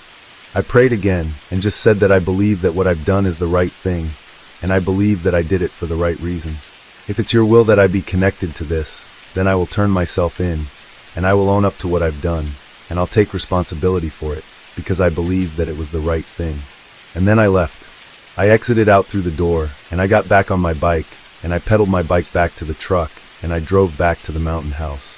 But the jury never saw his testimony in its entirety, as they were asked to leave the room several times. I felt the most enormous wave of relief wash over me, because I knew from that moment on it would be safe, that her mother was perpetrating on her, and there is proof to that the state is hiding from you. It's just going to be quiet. You need to stop talking. After the trial, the juror claimed that what they were able to see actually hurt the defense. They saw Zach as a cold, calculating, and remorseless killer, which strengthened an otherwise weak case of malice presented by the prosecution. It wasn't that she was immoral, she was immoral, Hughes told the jury. She was dead inside, a master manipulator and deceiver. She could lie at the drop of a hat. His statement gave a view of his motivation to commit the crime. I realized the incredible danger. That Christina Parcell was a glimpse into their child's possible future, if she remained in her custody, he said. And the facts have proven that I was right. On the same day as Zach's testimony, John Mello was arrested at 1:30 p.m. for orchestrating the murder of Christina Parcell and offering Zach money twice to kill her. John was denied bond at a hearing a few hours later, with the judge ruling that another court would take up the matter within 30 days. It's my understanding that Tina Parcell is in the courtroom. Tina, as I understand it, you're the sister of the victim. Is that correct, ma'am? Would you like to say anything to the court in reference to this proceeding? During the hearing, Christina's sister, Tina Parcell, made an emotional statement holding Christina's ashes. I brought Christina because she deserves to be here. We have waited 1,224 days for this. And I wish I could tell you it felt good, John, but it's not going to feel good yet. You did this to your family. Your child has to know that you did this to her family. You did this to your family. Your child has to know that you did this to her family. I don't know where I am when you hear the trial, but I assure you that if I do my all in the court, I will be better every day. When you are convicted, I will be there at every parole hearing. Every one. You will never get rid of me. And that is your own fault. You did this to yourself. All right, sir, you're free to go with the officer.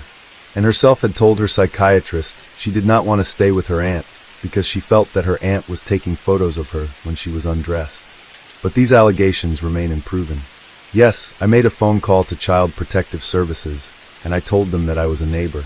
I told them that I had seen my aunt being verbally and physically abused by her mother. And again, I made that up. That's not true.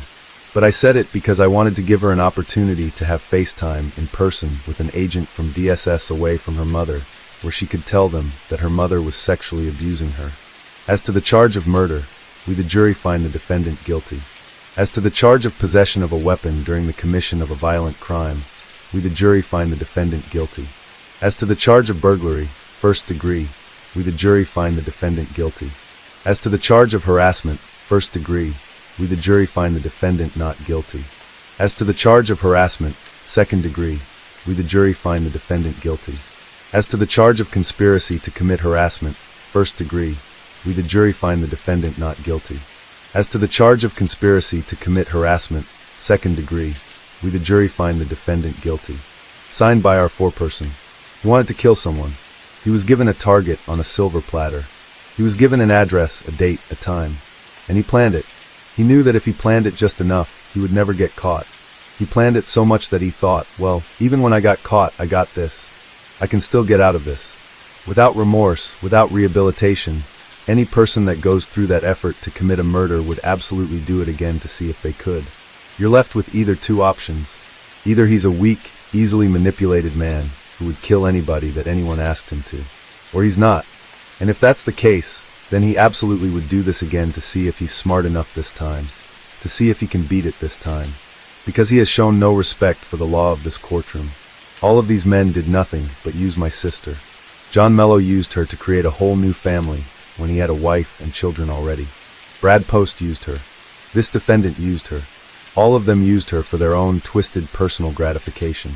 He would do it again. Without remorse, without rehabilitation, you will have recidivism. Thank you, Your Honor. The next day, on February 20th, 2025, Zachary Hughes was sentenced to life in prison. His lawyer is appealing, and one of the jurors later stated that had he known the full picture of the abuse allegations and Zach's true motivations to commit the crime, it would have definitely influenced the jury. He felt that the entire case was a mistrial due to the conditions and exclusions set by the judge.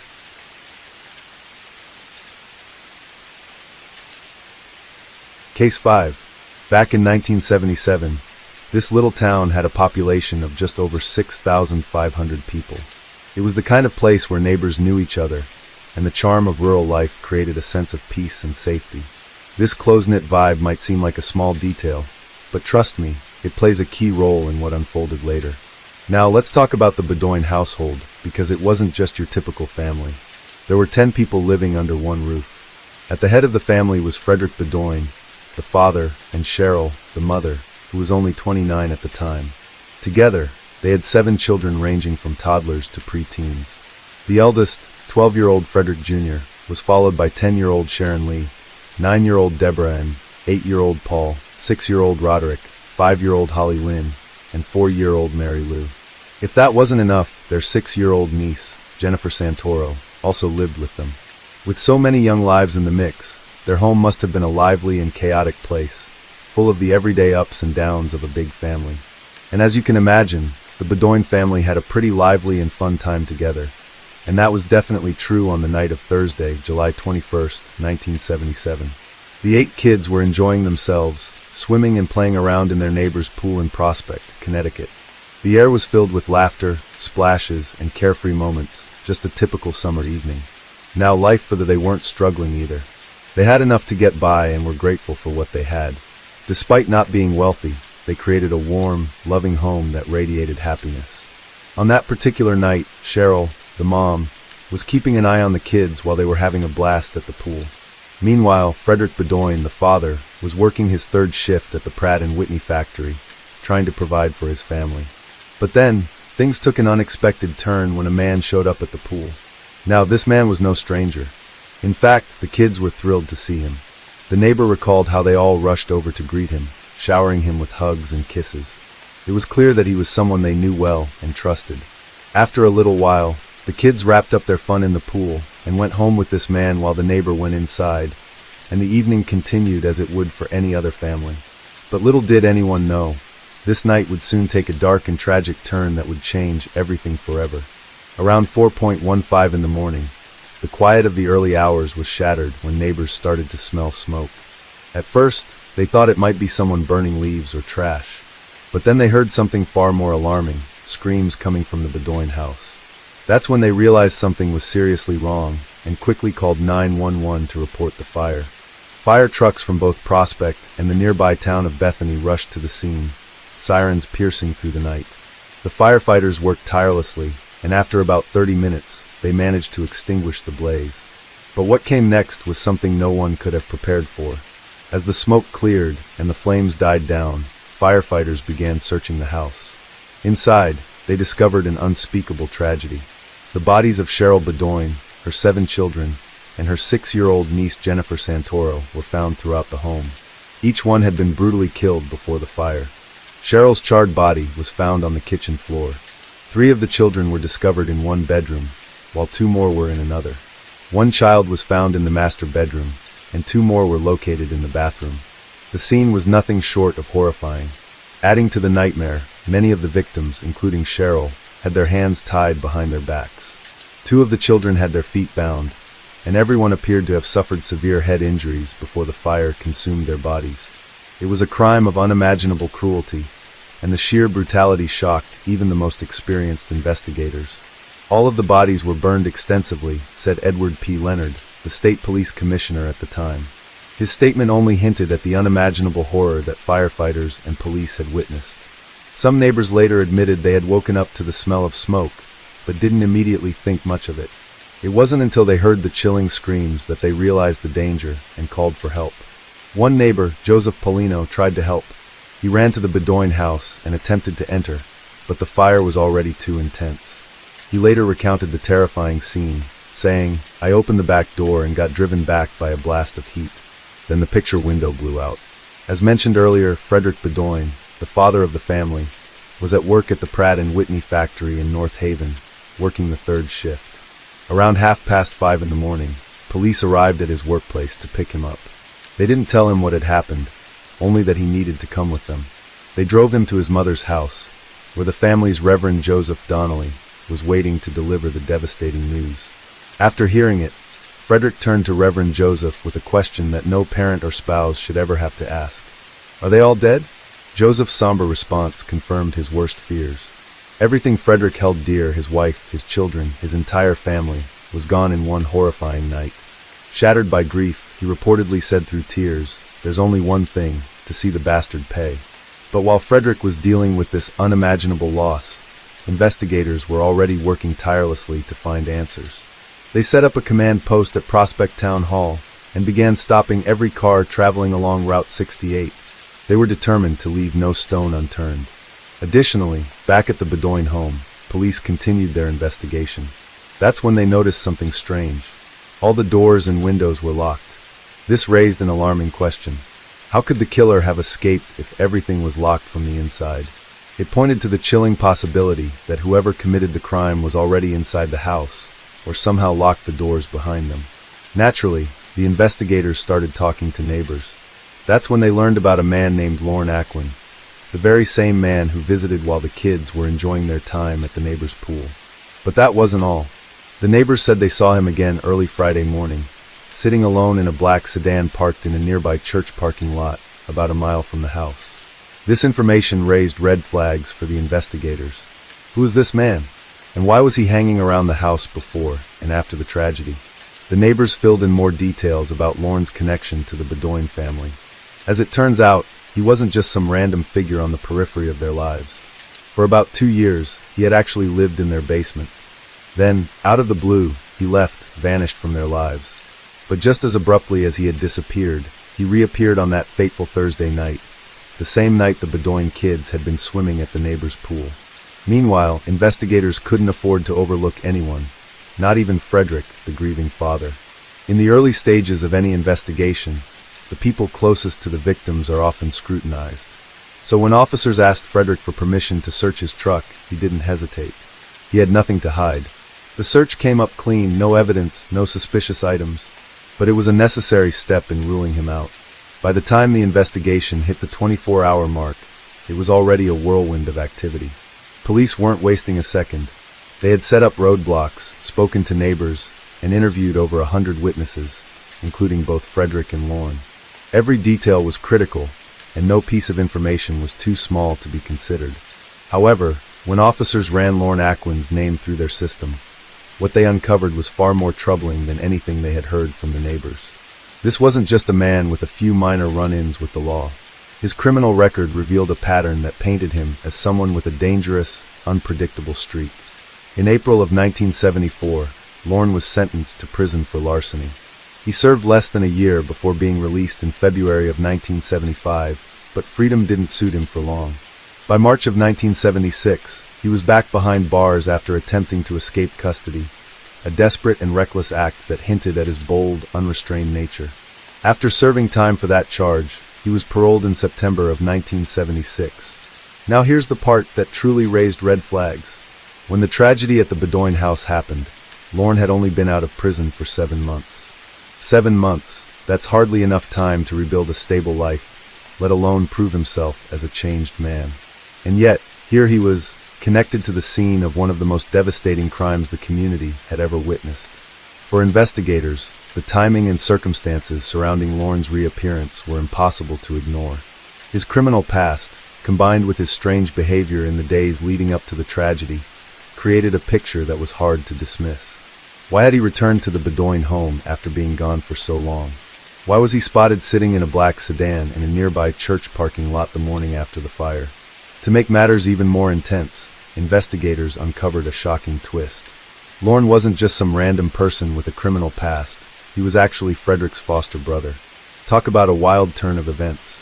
On the morning of July 22nd at around 9:30 a.m., investigators went over to Lorne's apartment, asking him to come in for questioning.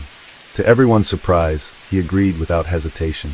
He calmly went with them to the police station, but what happened next took everyone off guard. Lorne didn't just answer questions, he laid it all out. He was ready to confess, and he didn't just give some vague or wishy-washy response. Instead, he gave a chilling, detailed account of the crime that sent shivers down everyone's spine. He admitted to attacking his sister-in-law and the children. To make sure they were on the right track, police didn't just stop at one round of questioning. They asked him the same questions 3 different times, and each time, his story stayed exactly the same. Even when they brought in his psychiatrist to talk to him, Lorne didn't back off from his confession. At this point, it was clear as day. Lorne was the one responsible. He was arrested and charged with 9 counts of murder and 1 count of arson. But the investigators weren't taking any chances. They made him write up a full confession, a 7-page document that spelled out every detail of what had happened. The facts were so specific and accurate that no one else could have known them, certainly not from the news or outside sources. It was all from Lorne himself. But that's not where the story ended. Later that day, on July 23rd, investigators found even more damning evidence. A trash bag filled with bloody clothes was found near Lorne's driveway, and even more chilling, bloody shoes and socks were discovered in the trunk of his car, the very same car that people had seen him parked in at the church the night of the crime.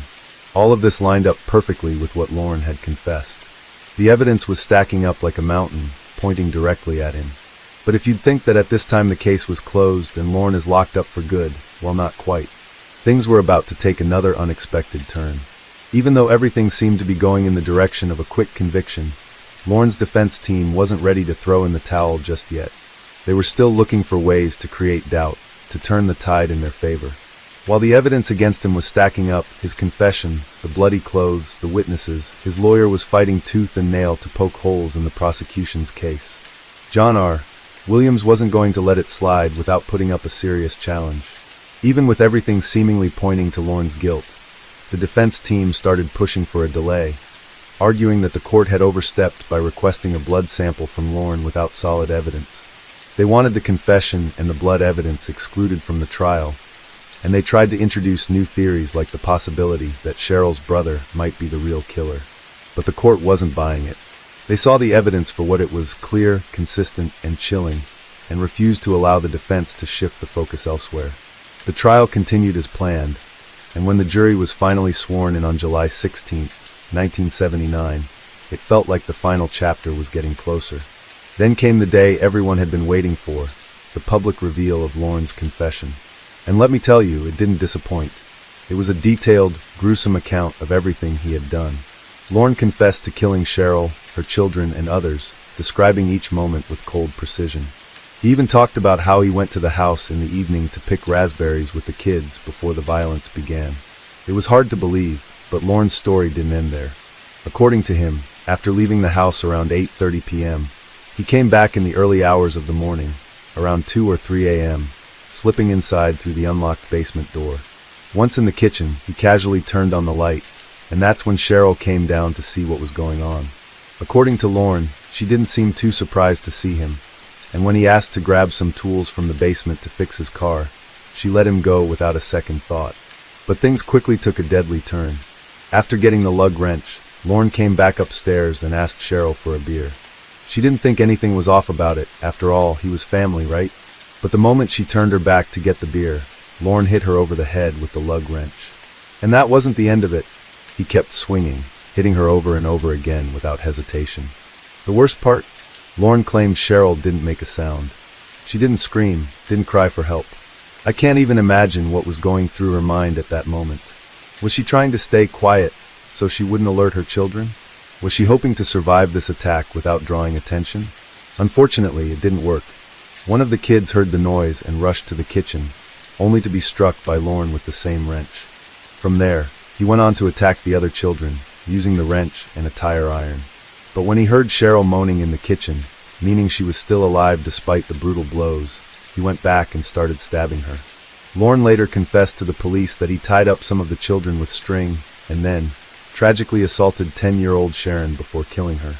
Just think about the horror this poor child experienced. Beaten senseless, and then assaulted at just 10 years old. After all of that, he drenched everyone, Cheryl and the children, in gasoline, and set the entire house ablaze. However, when Lorne took the stand on September 5, 1979, his story took a complete turn. He denied everything he had confessed to. He said, "I didn't do any of that." He claimed that he only signed the confession because his psychiatrist told him it would be better for him. According to Lorne, the psychiatrist had said, "You'd be better off if you signed." Lorne also claimed that he repeatedly requested a lawyer during his interrogation, expressing his desire to speak with one over and over. However, the police repeatedly denied his requests, insisting that they already knew he was guilty. They urged him to simply confess, convincing him that it would be better for him if he did. When questioned about the blood stains on his clothes, Lorne offered an unusual explanation. He claimed that the blood wasn't from the murders, but from a fight he had gotten into the night of the killings. According to Lorne, he had been out for coffee when some men outside the cafe attacked him. In retaliation, he said he fought back and ended up beating them. That's where the blood came from, he insisted. It was a strange and highly unlikely story that left many people skeptical of his account. The situation took an even more bizarre turn when Lorne described his reaction upon learning about the murders. He stated that when the police first informed him about the killings, he was so enraged that he punched a wall in the police barracks. He claimed that in his anger, he warned the state trooper, telling him that they better catch the killers before he did. Now, during the trial, the prosecutors introduced a photo of the 7 murdered children, showing their innocent faces, which had never been seen by the jury before. This photograph led Lorne's lawyer to argue for a mistrial, suggesting that the emotional impact of the image could unfairly influence the jury's opinion. However, the judge dismissed the motion, and the trial continued without interruption. As the case progressed, certain pieces of evidence seemed to lend some credibility to Lorne's version of events. For instance, the way he reacted when first informed of the murders mirrored exactly what he had claimed in his confession. This alignment raised questions about whether he had actually committed the crimes or if he had been coerced into admitting to them. Moreover, a state police fingerprint expert testified during the trial that the bloody handprint found in the bathtub wasn't Lorne's. In fact, the handprint on one of the door jambs didn't match his either. This revelation raised further doubts about his involvement, particularly since the prints didn't match any of the victims, or even Frederick, the father. There was also the matter of a prior interview with Lorne conducted in October of 1977 by reporter Lincoln Milstein from the local newspaper The Current. This interview, which had been kept under wraps until the confession was released, revealed even more contradictions. Lorne admitted to Milstein that he had no recollection of the killings. The only things he remembered were vague snippets, talking to Cheryl, seeing bodies and blood everywhere, and the house being on fire. He claimed that he had been so frightened and confused by what had happened that he didn't remember the events clearly. However, things took a turn in October 1977, when Lorne was transferred to a state mental hospital in Middleton for security reasons, and a few weeks later he was officially committed. A psychiatrist testified that he might be suffering from schizophrenia or epilepsy, raising doubts about his mental state at the time of the confession. With this in mind, some argued that his statements were unreliable, and this further questioned his accountability for the crimes. Fast forward to October 1979, the jury deliberated for hours over the course of 3 days before finding Lorne guilty on all counts of murder. They did not charge him with SA, despite speculation that he might have been driven to kill after feeling ashamed of allegedly molesting one or more of the Bedoin girls. Chief Assistant State's Attorney Walter Scanlon suggested this could have been the motive, although it was never definitively proven.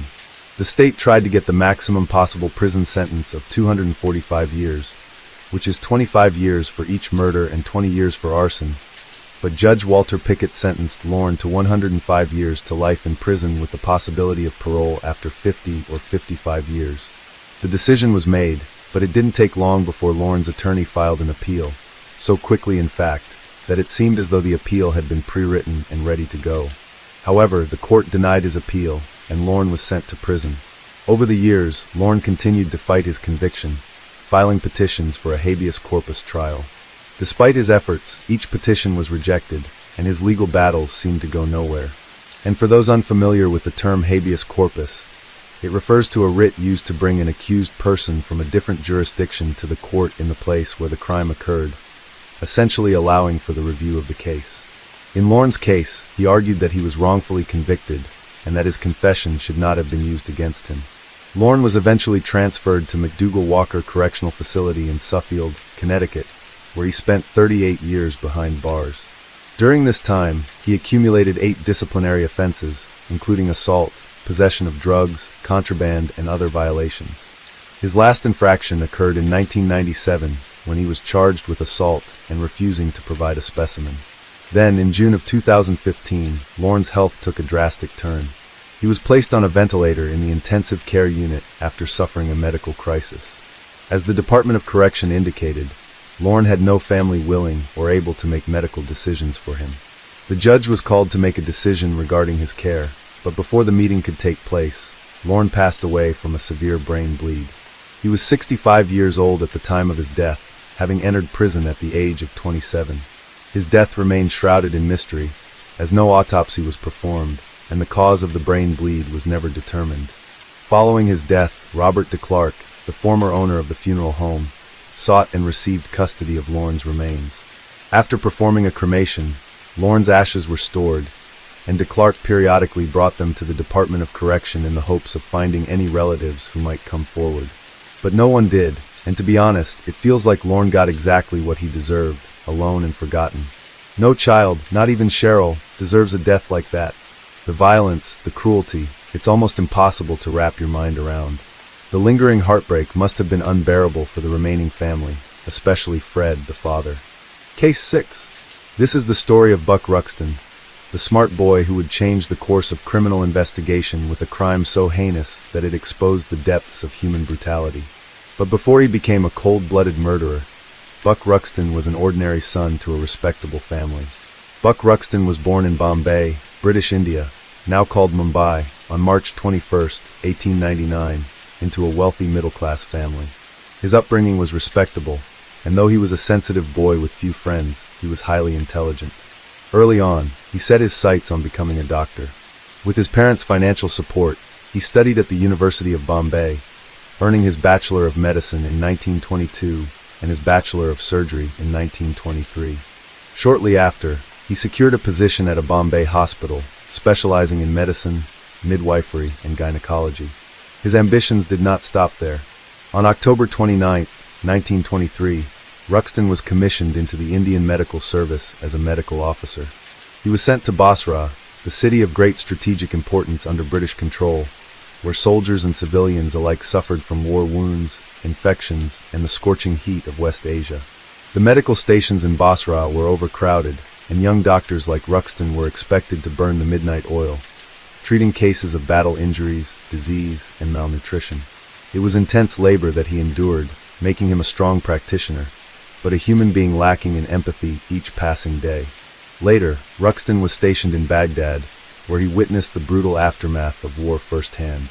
Battlefield medicine was gruesome, and doctors were often forced to make split-second decisions that meant life or death. The constant exposure to suffering and death shaped him in ways that would become evident in the years to come. In October 1926, he gave up his commission, turning his back on military medicine and setting his sights on other opportunities.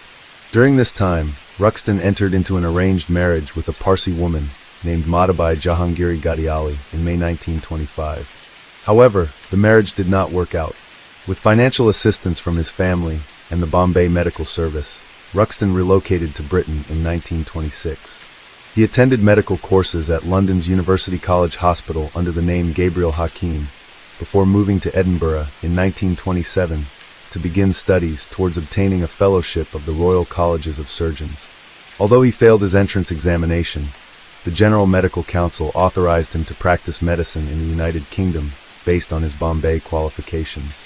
Shortly thereafter, he legally changed his name via deed poll to Buck Ruxton. While studying in Edinburgh, Ruxton met a 26-year-old woman named Isabella Vanis, who managed a cafe in the city. Isabella had been briefly married to a Dutchman in 1919, but the marriage had lasted for only weeks, and she had resumed using her maiden name, Kerr. The two slowly began liking each other, and were soon a couple. Isabella accompanied Ruxton when he relocated to England in 1928. There he worked as a locum for a London doctor, Manik Madafram, a fellow Parsi, before becoming an assistant to a Stepney-based doctor, B.R. Reigate. While the relocation was happening, Isabella was already pregnant with Ruxton's child. In 1929, Isabella gave birth to the couple's first child, a daughter they named Elizabeth. The family seemed stable, but behind the facade, Ruxton's aggressive nature and controlling behavior were becoming more evident. His jealousy and paranoia were slowly growing, and it was not long before he unleashed the monster within. Now the fits of anger and bouts of hysteria became routine in this house, where a home that Isabella made with love had turned into a hellhole for her. Their fights were so intense that police were called to their house multiple times, only for Isabella to return to him after his desperate pleas and apologies. Isabella tried to escape. On several occasions, she packed her things and left for Edinburgh with her children. But Ruxton always managed to pull her back in, begging her to return, swearing his love, promising change while bending on his knees, his head down and tears rolling down his eyes. But nothing changed. In 1932, Isabella attempted to unalive herself. The method she used was gruesome. Gas asphyxiation was nearly fatal. She lost a pregnancy in the process. But even this did not end their relationship. She stayed, trapped in a cycle of violence and manipulation by a man who knew a way with his words. The police were familiar with the Ruxton household, having been called multiple times to settle their heated arguments. During one visit, Ruxton told an officer, "Sergeant, I feel like murdering two persons. My wife is going out to meet a man." In early September 1935, Isabella traveled to Edinburgh to visit her sister. She was accompanied by a prominent Lancaster family, the Edmondsons, who were close to the Ruxtons. Buck Ruxton did not go, staying behind due to his busy schedule as a doctor. But in his mind, this trip confirmed his worst suspicions. He was certain that Isabella was having an affair. He was even sure of the man she was having an affair with, Robert Edmondson, a young assistant editor in the local town hall. His jealousy consumed him, and by the time Isabella returned, Ruxton had already decided her fate. On the night of September 14, 1935, Isabella left to visit her sisters in Blackpool and see the Blackpool illuminations. She returned home late, around midnight. That night, Ruxton's paranoia and rage had taken the best of him. Confronting Isabella with allegations of infidelity that night, Ruxton lost control of himself. The sick assumption of his wife being a cheater left him in a fit of rage. Not knowing how to handle the monster that Ruxton had become, Isabella panicked, trying to run away. But it was too late. Blinded by fury, Ruxton attacked his wife. Perhaps it began with his hands closing around her throat, cutting off her breath, squeezing until her struggles weakened and her body slumped. Did she lose consciousness? Or did she die in that cruel, suffocating embrace? We may never know. But strangulation was not enough. His rage demanded more. He beat her, fists colliding with her delicate bones, shattering the bone structure of her face. And then came the blade, a cold, fatal finality, driving into her flesh, spilling her life onto the floor. He strangled, beat, and stabbed Isabella to death. But someone else had seen too much. Remember the eyewitness? She was murdered by the monster for the intention of eliminating every trace of his crime. Mary Jane Rogerson, their housemaid.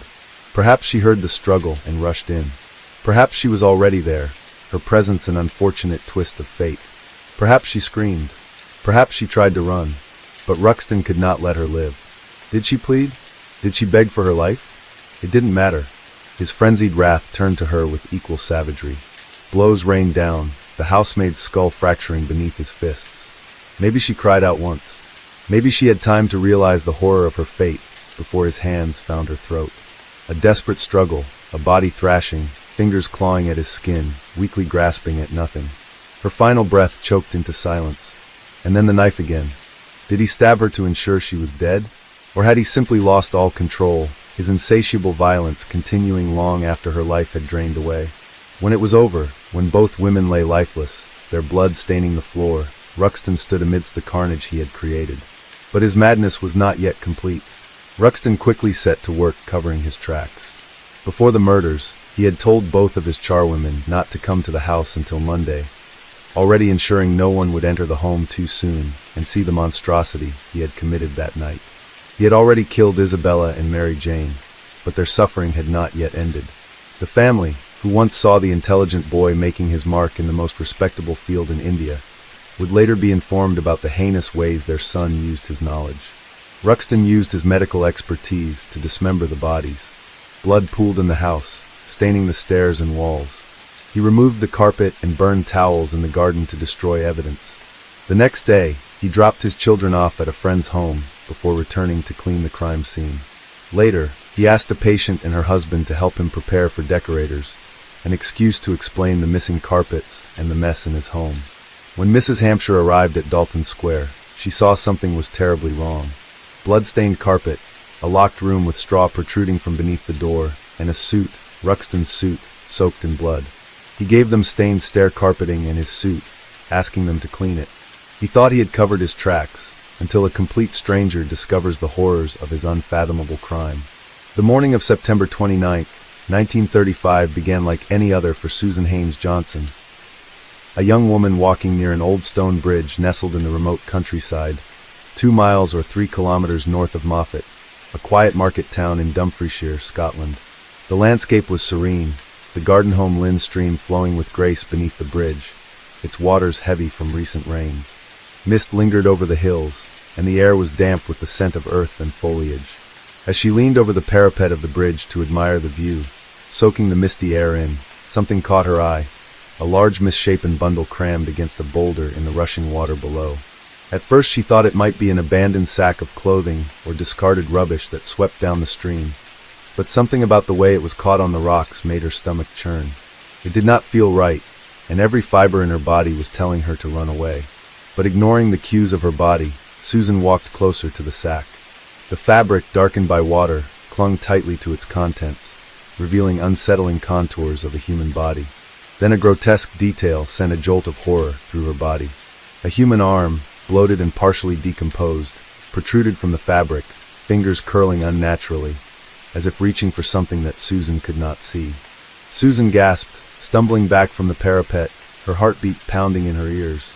She could not tear her gaze away from the limp, lifeless limb, the exposed flesh gray and rotting, slashed with nauseating precision.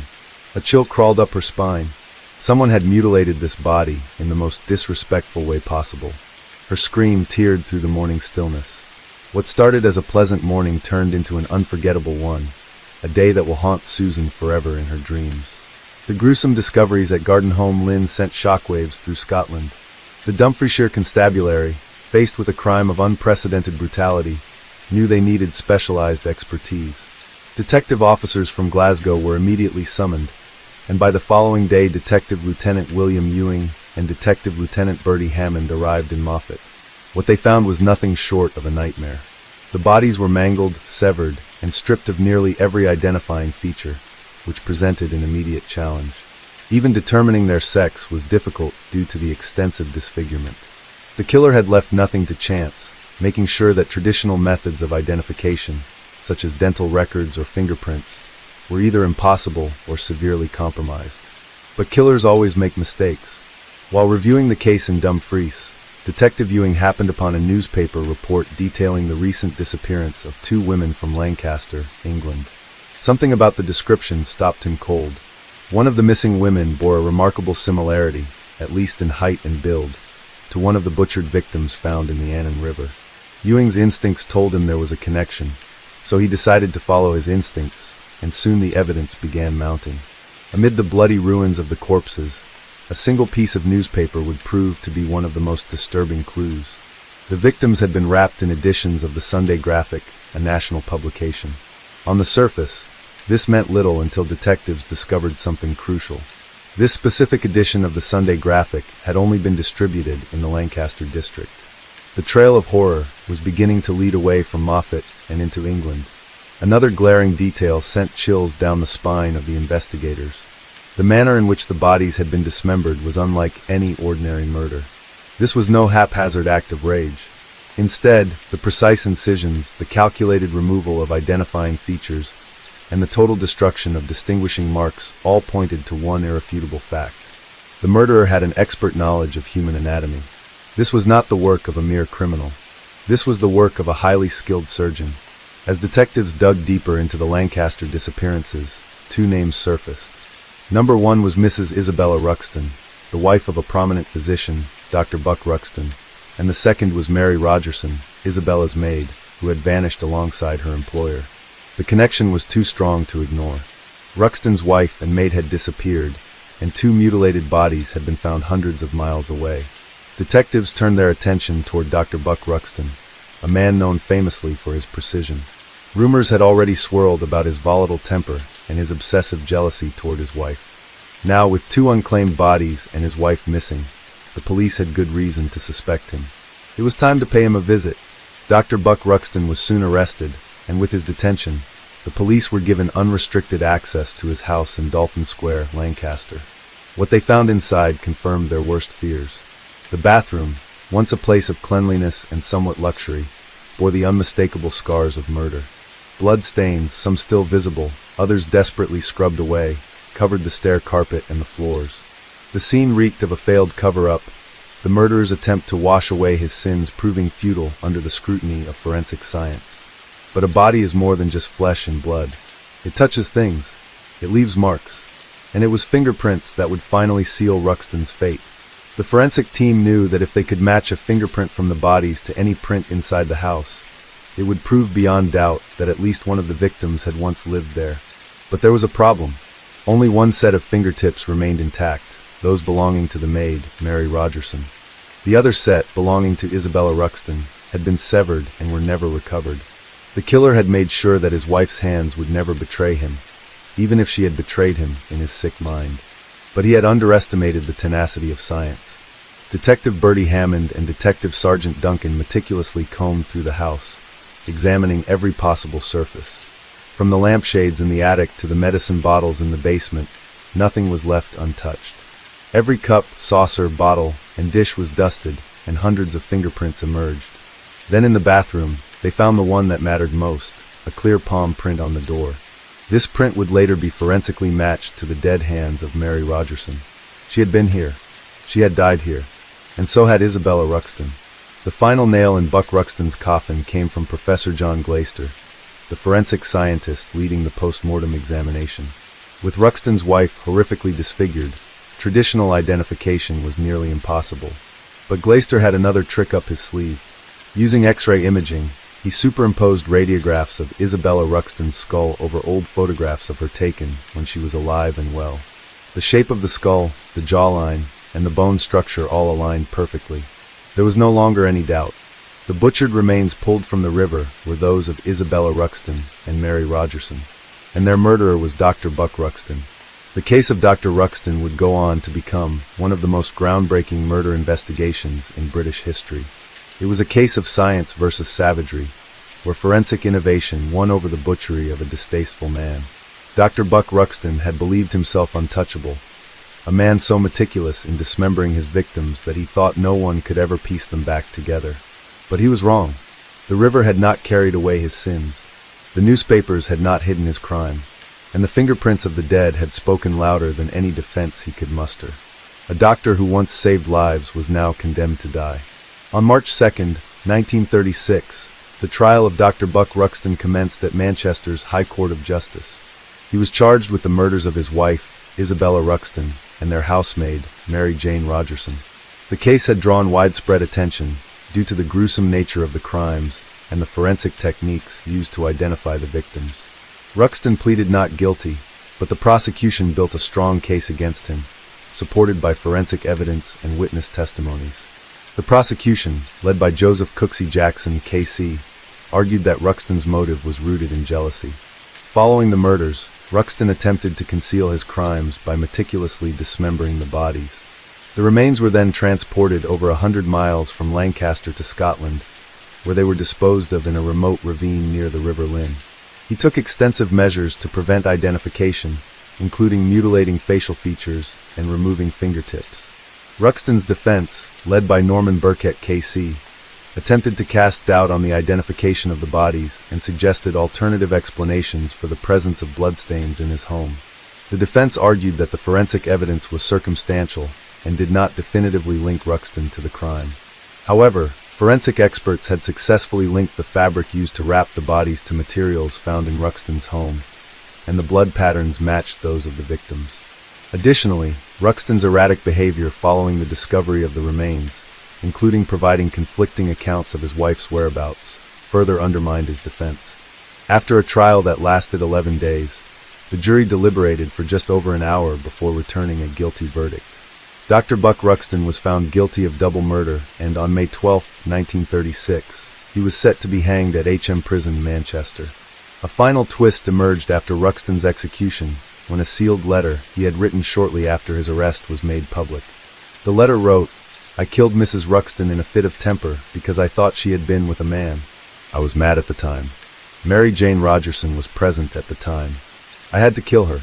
This confession removed any lingering doubts about his sentence. It was confirmed that he had, indeed, not only murdered those people but had their bodies dismembered. Case 7. 4 innocent young women were completely burned to death in a small yogurt shop.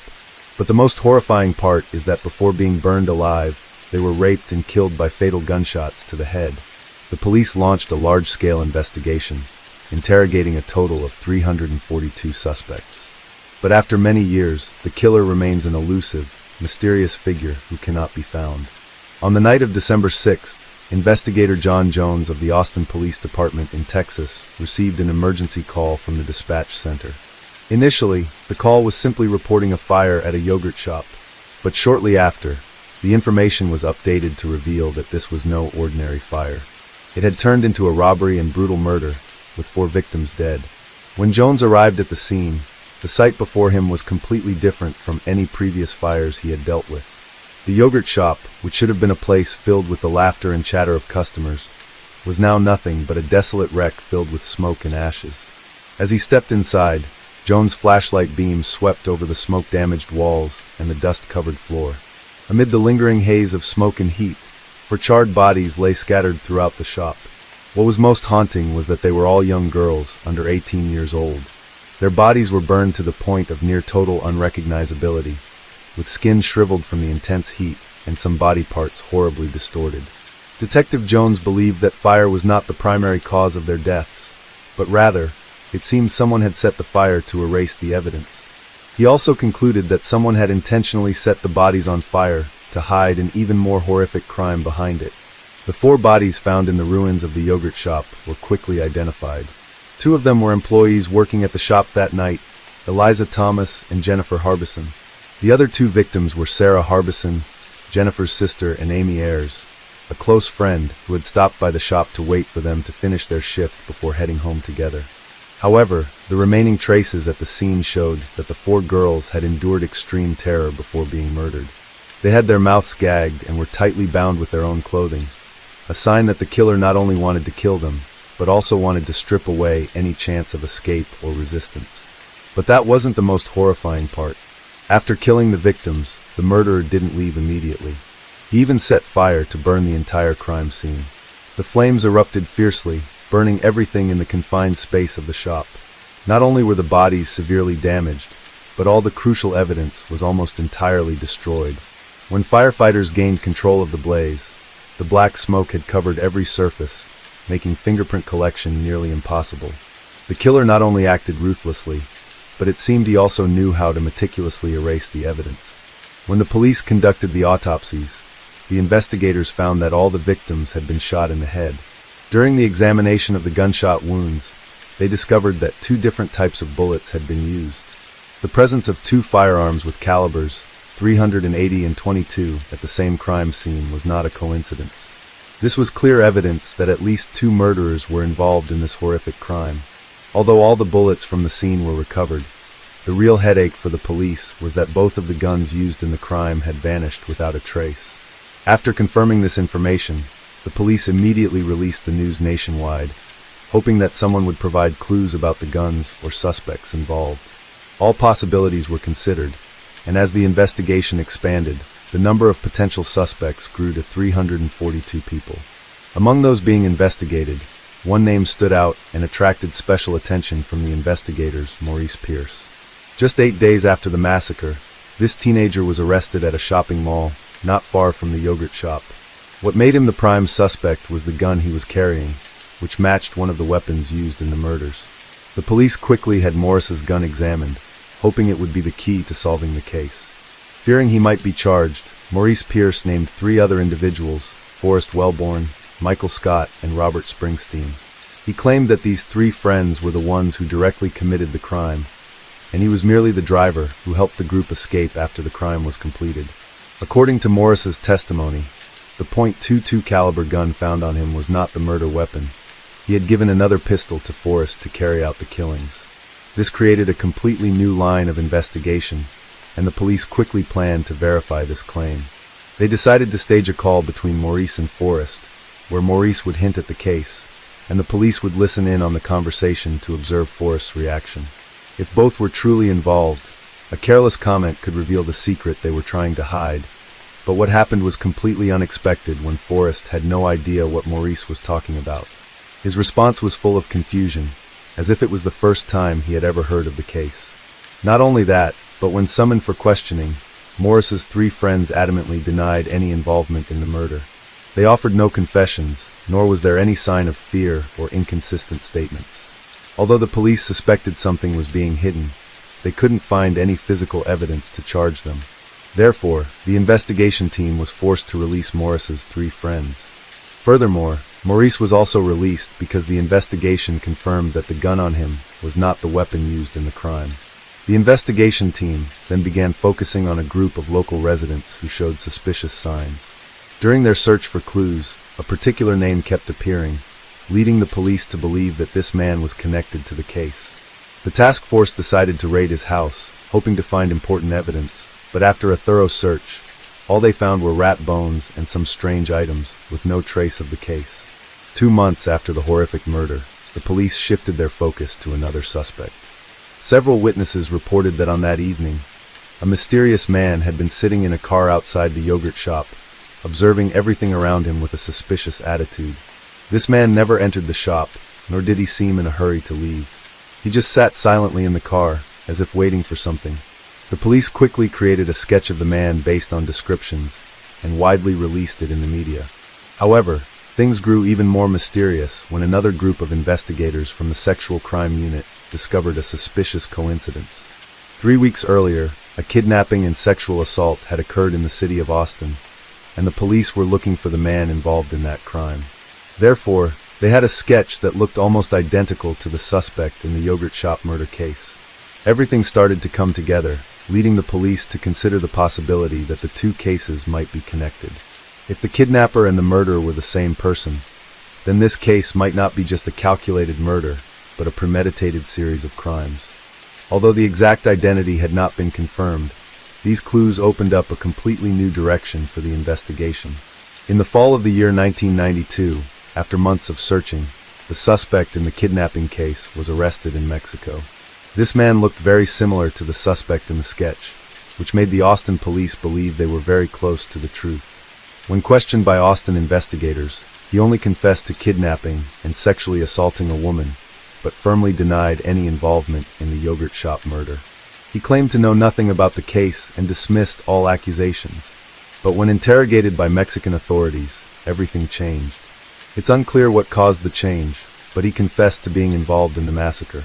The Mexican government immediately announced that they would prosecute the two suspects in Mexico instead of extraditing them to the U.S. However, a serious issue quickly arose when the type of gun he confessed to using did not match the weapon used in the crime. These contradictions piled up, leading Detective John Jones's investigation team to not trust this confession.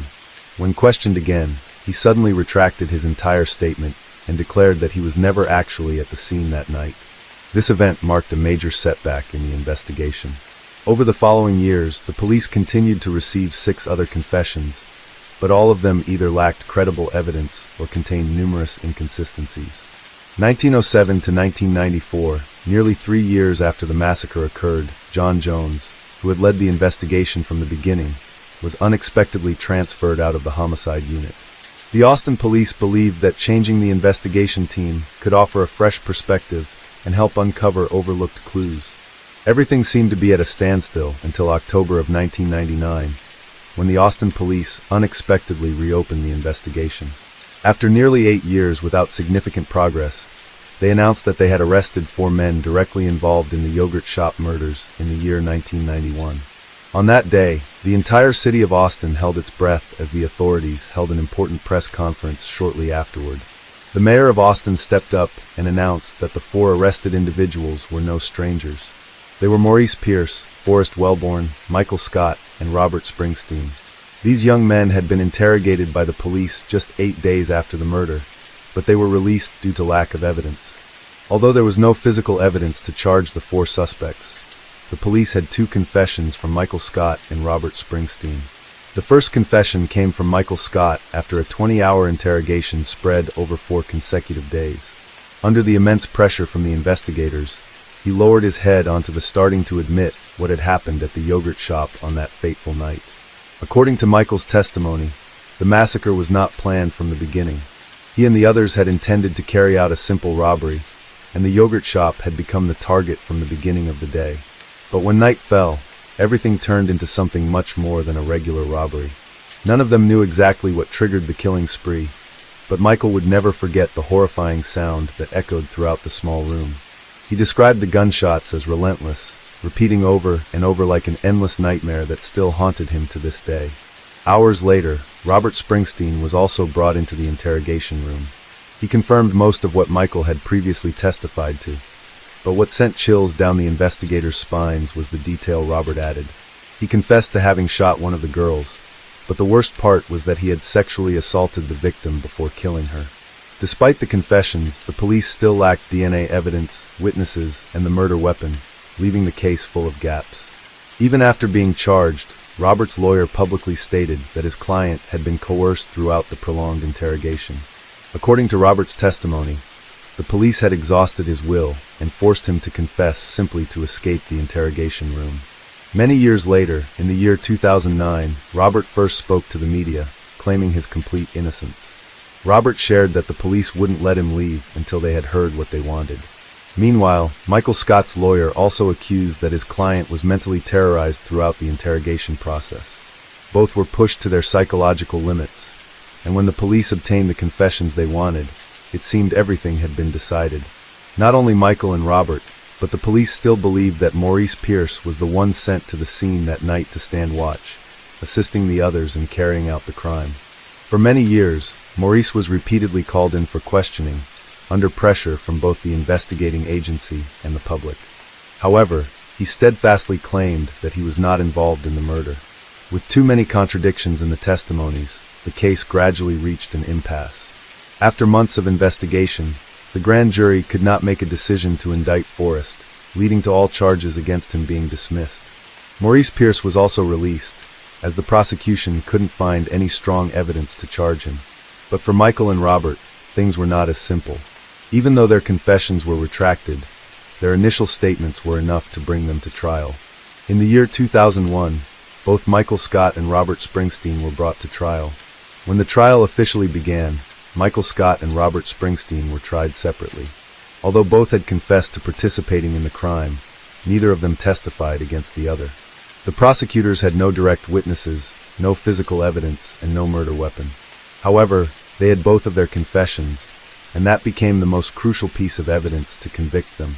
The trial lasted 3 weeks, with arguments presented to prove that the two defendants had planned the attack on the yogurt shop, raped one of the victims, and killed all 4 girls. As the time to decide drew near, the jury deliberated for 13 hours before returning the verdict that Robert Springsteen was sentenced to death. In the year 2002, Michael Scott was also sentenced to life in prison, but the case did not end there. For many years afterward, the U.S. judicial system faced intense scrutiny as a series of questions regarding the trial process began to surface. Many lawyers and legal activists believed that Robert and Michael's constitutional rights had been violated during the trial. In the year 2006, the case took a significant turn when the Texas Supreme Court decided to review the entire case file. 15 years after that fateful night, the convictions of both Robert and Michael were officially overturned. In an effort to strengthen the case, the prosecution requested DNA testing on samples collected from the body of one of the victims who had been sexually assaulted on the night of the crime. They believed this DNA could be crucial evidence in confirming whether Robert or Michael had actually committed the crime. However, the DNA did not match any of the 4 original suspects, including Robert, Michael, Maurice Pierce, and Forrest Wellborn. This was particularly strange because, in his initial confession, Robert had stated that he was the one who raped one of the victims. This DNA evidence not only completely undermined Robert's confession, but also opened up a more terrifying hypothesis that a different person, never arrested, might be the actual killer. In the year 2009, all charges against Robert and Michael were officially dropped. After nearly 10 years of imprisonment, both were released, but the legal doors had not truly closed, as they were not fully exonerated. Under the law, the case could still be reopened in the future if new evidence emerged, meaning the shadow of the case still loomed over their fate. In the year 2017, 25 years after the horrifying night, the Austin Police Department decided to use the most advanced DNA technology to compare samples obtained from the crime scene with publicly available online DNA databases. But despite the significant advancements in forensic science, the samples in the database were still incomplete, making it difficult to find a matching result. While there has been no final resolution, DNA testing technology continues to progress rapidly, offering hope that one day, the DNA sample collected over 30 years ago may provide the answers everyone has been searching for. The yogurt shop murder case not only left a haunting legacy for the people of Austin, but also led to a major change in the USA legal system. On August 3rd, in the year 2022, the Victims' Rights Act was officially signed into law. This law, which was formed due to the shortcomings in the yogurt shop case, allows families of victims in cold cases to request federal investigators to review the case using the most advanced technologies. This means that, although the case has spanned over 3 decades, it is far from closed. Thank you for taking the time to follow this story, and we'll see you in the next video. Case 8. Clara Suarez was born and raised in Colombia, where she grew up with ambition and a strong work ethic. Determined to build a successful future, she pursued a career in dentistry and eventually immigrated to the United States. She moved to Texas, where she established herself as a well-respected dentist, admired for her dedication and professionalism. There, she met David Harris, a successful, charismatic, and easygoing orthodontist known for his friendly demeanor. The two quickly built a life together. They married on February 14, 1992 at the Nassau Bay Hilton, a moment that seemed to mark the beginning of a perfect future together. Together, the couple ran a thriving dental practice in Friendswood, Texas, operating multiple offices with plans to expand even further. At home, they raised their twin sons, Brian and Bradley, born in 1998, along with David's 16-year-old daughter, Lindsay, from his previous marriage. To outsiders, David and Clara had a picture-perfect life, a beautiful home, a loving family, and successful careers, earning them about $650,000 per year, the equivalent to about $1.2 million when adjusted for 2025. Everything was going well until it wasn't. David started getting fit, losing weight, and spending unnecessary time at the office. He was having an affair, and it wasn't just a fling. He was seriously involved with a receptionist at the couple's practice named Gail Bridges, and the pair were not exactly subtle about it. From Gail bending over to pick something up, giving David a little rear-view show in the process, to her being inappropriately invited to management meetings, to her claiming the front seat in David's Suburban during group lunch outings, the staff found it awkward and disrespectful, especially since many were loyal to Clara. One of the staff members finally approached Clara on July 16, 2002, alerting her of the affair. Clara was devastated. She went out and got a makeover in an attempt to be more attractive to David. Then she confronted him. David acknowledged that he was having an affair. Clara told him that he had embarrassed her with their staff and said she wanted them to start marriage counseling. David apologized and assured her that he would end it. Clara then promptly fired Gail and began a campaign to win back her husband's affection. She joined a gym, hired a personal trainer, bought sexy lingerie from Victoria's Secret, and consulted with and made a deposit to a plastic surgeon regarding liposuction and breast enhancements. She also planned to change her demeanor to agree with everything David said, a trait that David told Clara that he found attractive about Gail. Shortly afterward, David asked Clara if he could take Gail to dinner to get closure. The plan was that he would meet Gail on July 24, 2002, and end it for good. But Clara wasn't convinced. Suspicious, she hired a private investigator to follow David that night. It was reported that she had also retained the private investigator because she heard rumors that Gail was seeing another woman. So the private investigator would come in handy for investigating that as well, with Clara hoping that if she could show David evidence that Gail was involved with a woman, he would no longer be interested in her. The private investigator followed David to his closure meeting with Gail, then notified Clara that David had indeed met up with Gail, but not at a restaurant like he had promised. Instead, they had gone to the Hilton Hotel, the very place where Clara and David had celebrated their wedding reception, and they were still there. So Clara got in the car, bringing her 16-year-old stepdaughter along with her. When they arrived at the hotel, they immediately spotted Gail's SUV, recognizable from her time working at their dental practice. Clara wasted no time. She got out and vandalized Gail's car, severely keying the sides and ripping off or bending the windshield wipers. Clara and Lindsay then went inside to the hotel lobby, but David and Gail were nowhere to be found. When they asked the front desk, they were told that no one by those names was checked in. Determined to flush him out, Clara called David's cell phone, telling him that one of their twin boys was sick and that he needed to come home. It worked. Moments later, David emerged with Gail, the two of them holding hands. Furious, Clara lunged at the couple. David was able to defend himself, but Gail was not. Clara grabbed her by the hair and slammed her head onto the marble floor, ripping her blouse in the process. Several men tried pulling Clara off, but she was in a rage. She was able to slam Gail's head to the floor again before finally being removed. Hotel staff broke up the fight and forced Clara and Lindsay to leave. The staff escorted them to Carla's Mercedes, while David and Gail headed to Gail's now vandalized SUV. But Clara wasn't done. Behind the wheel of her Mercedes-Benz, she was fuming. She began circling the parking lot. As David walked toward his vehicle with Gail, Clara hit the gas, accelerating toward the couple. With the Mercedes hurtling toward them, Gail was pushed into the SUV just before the Mercedes rammed into David with full force. The impact launched him 25 feet across the parking lot. At that point, the private investigator that Clara had hired to follow David began video recording, and Carla was still not done. She circled around and hit David a second time, this time running him over. Then she circled again and ran over her husband a third time. But Carla was still not done. After having run over her husband 3 times, she backed the car up and ran over him backward a 4th time. After that, some witnesses claim she proceeded forward again and ran over him a 5th time, while others claim that when she reversed over him, she stopped, leaving the car resting on top of him.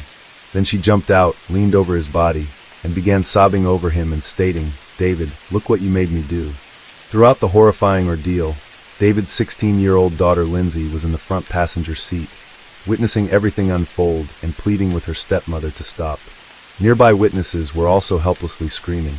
David Harris died at the scene, and Carla was arrested. The wealthy dentist was out on bail within a day.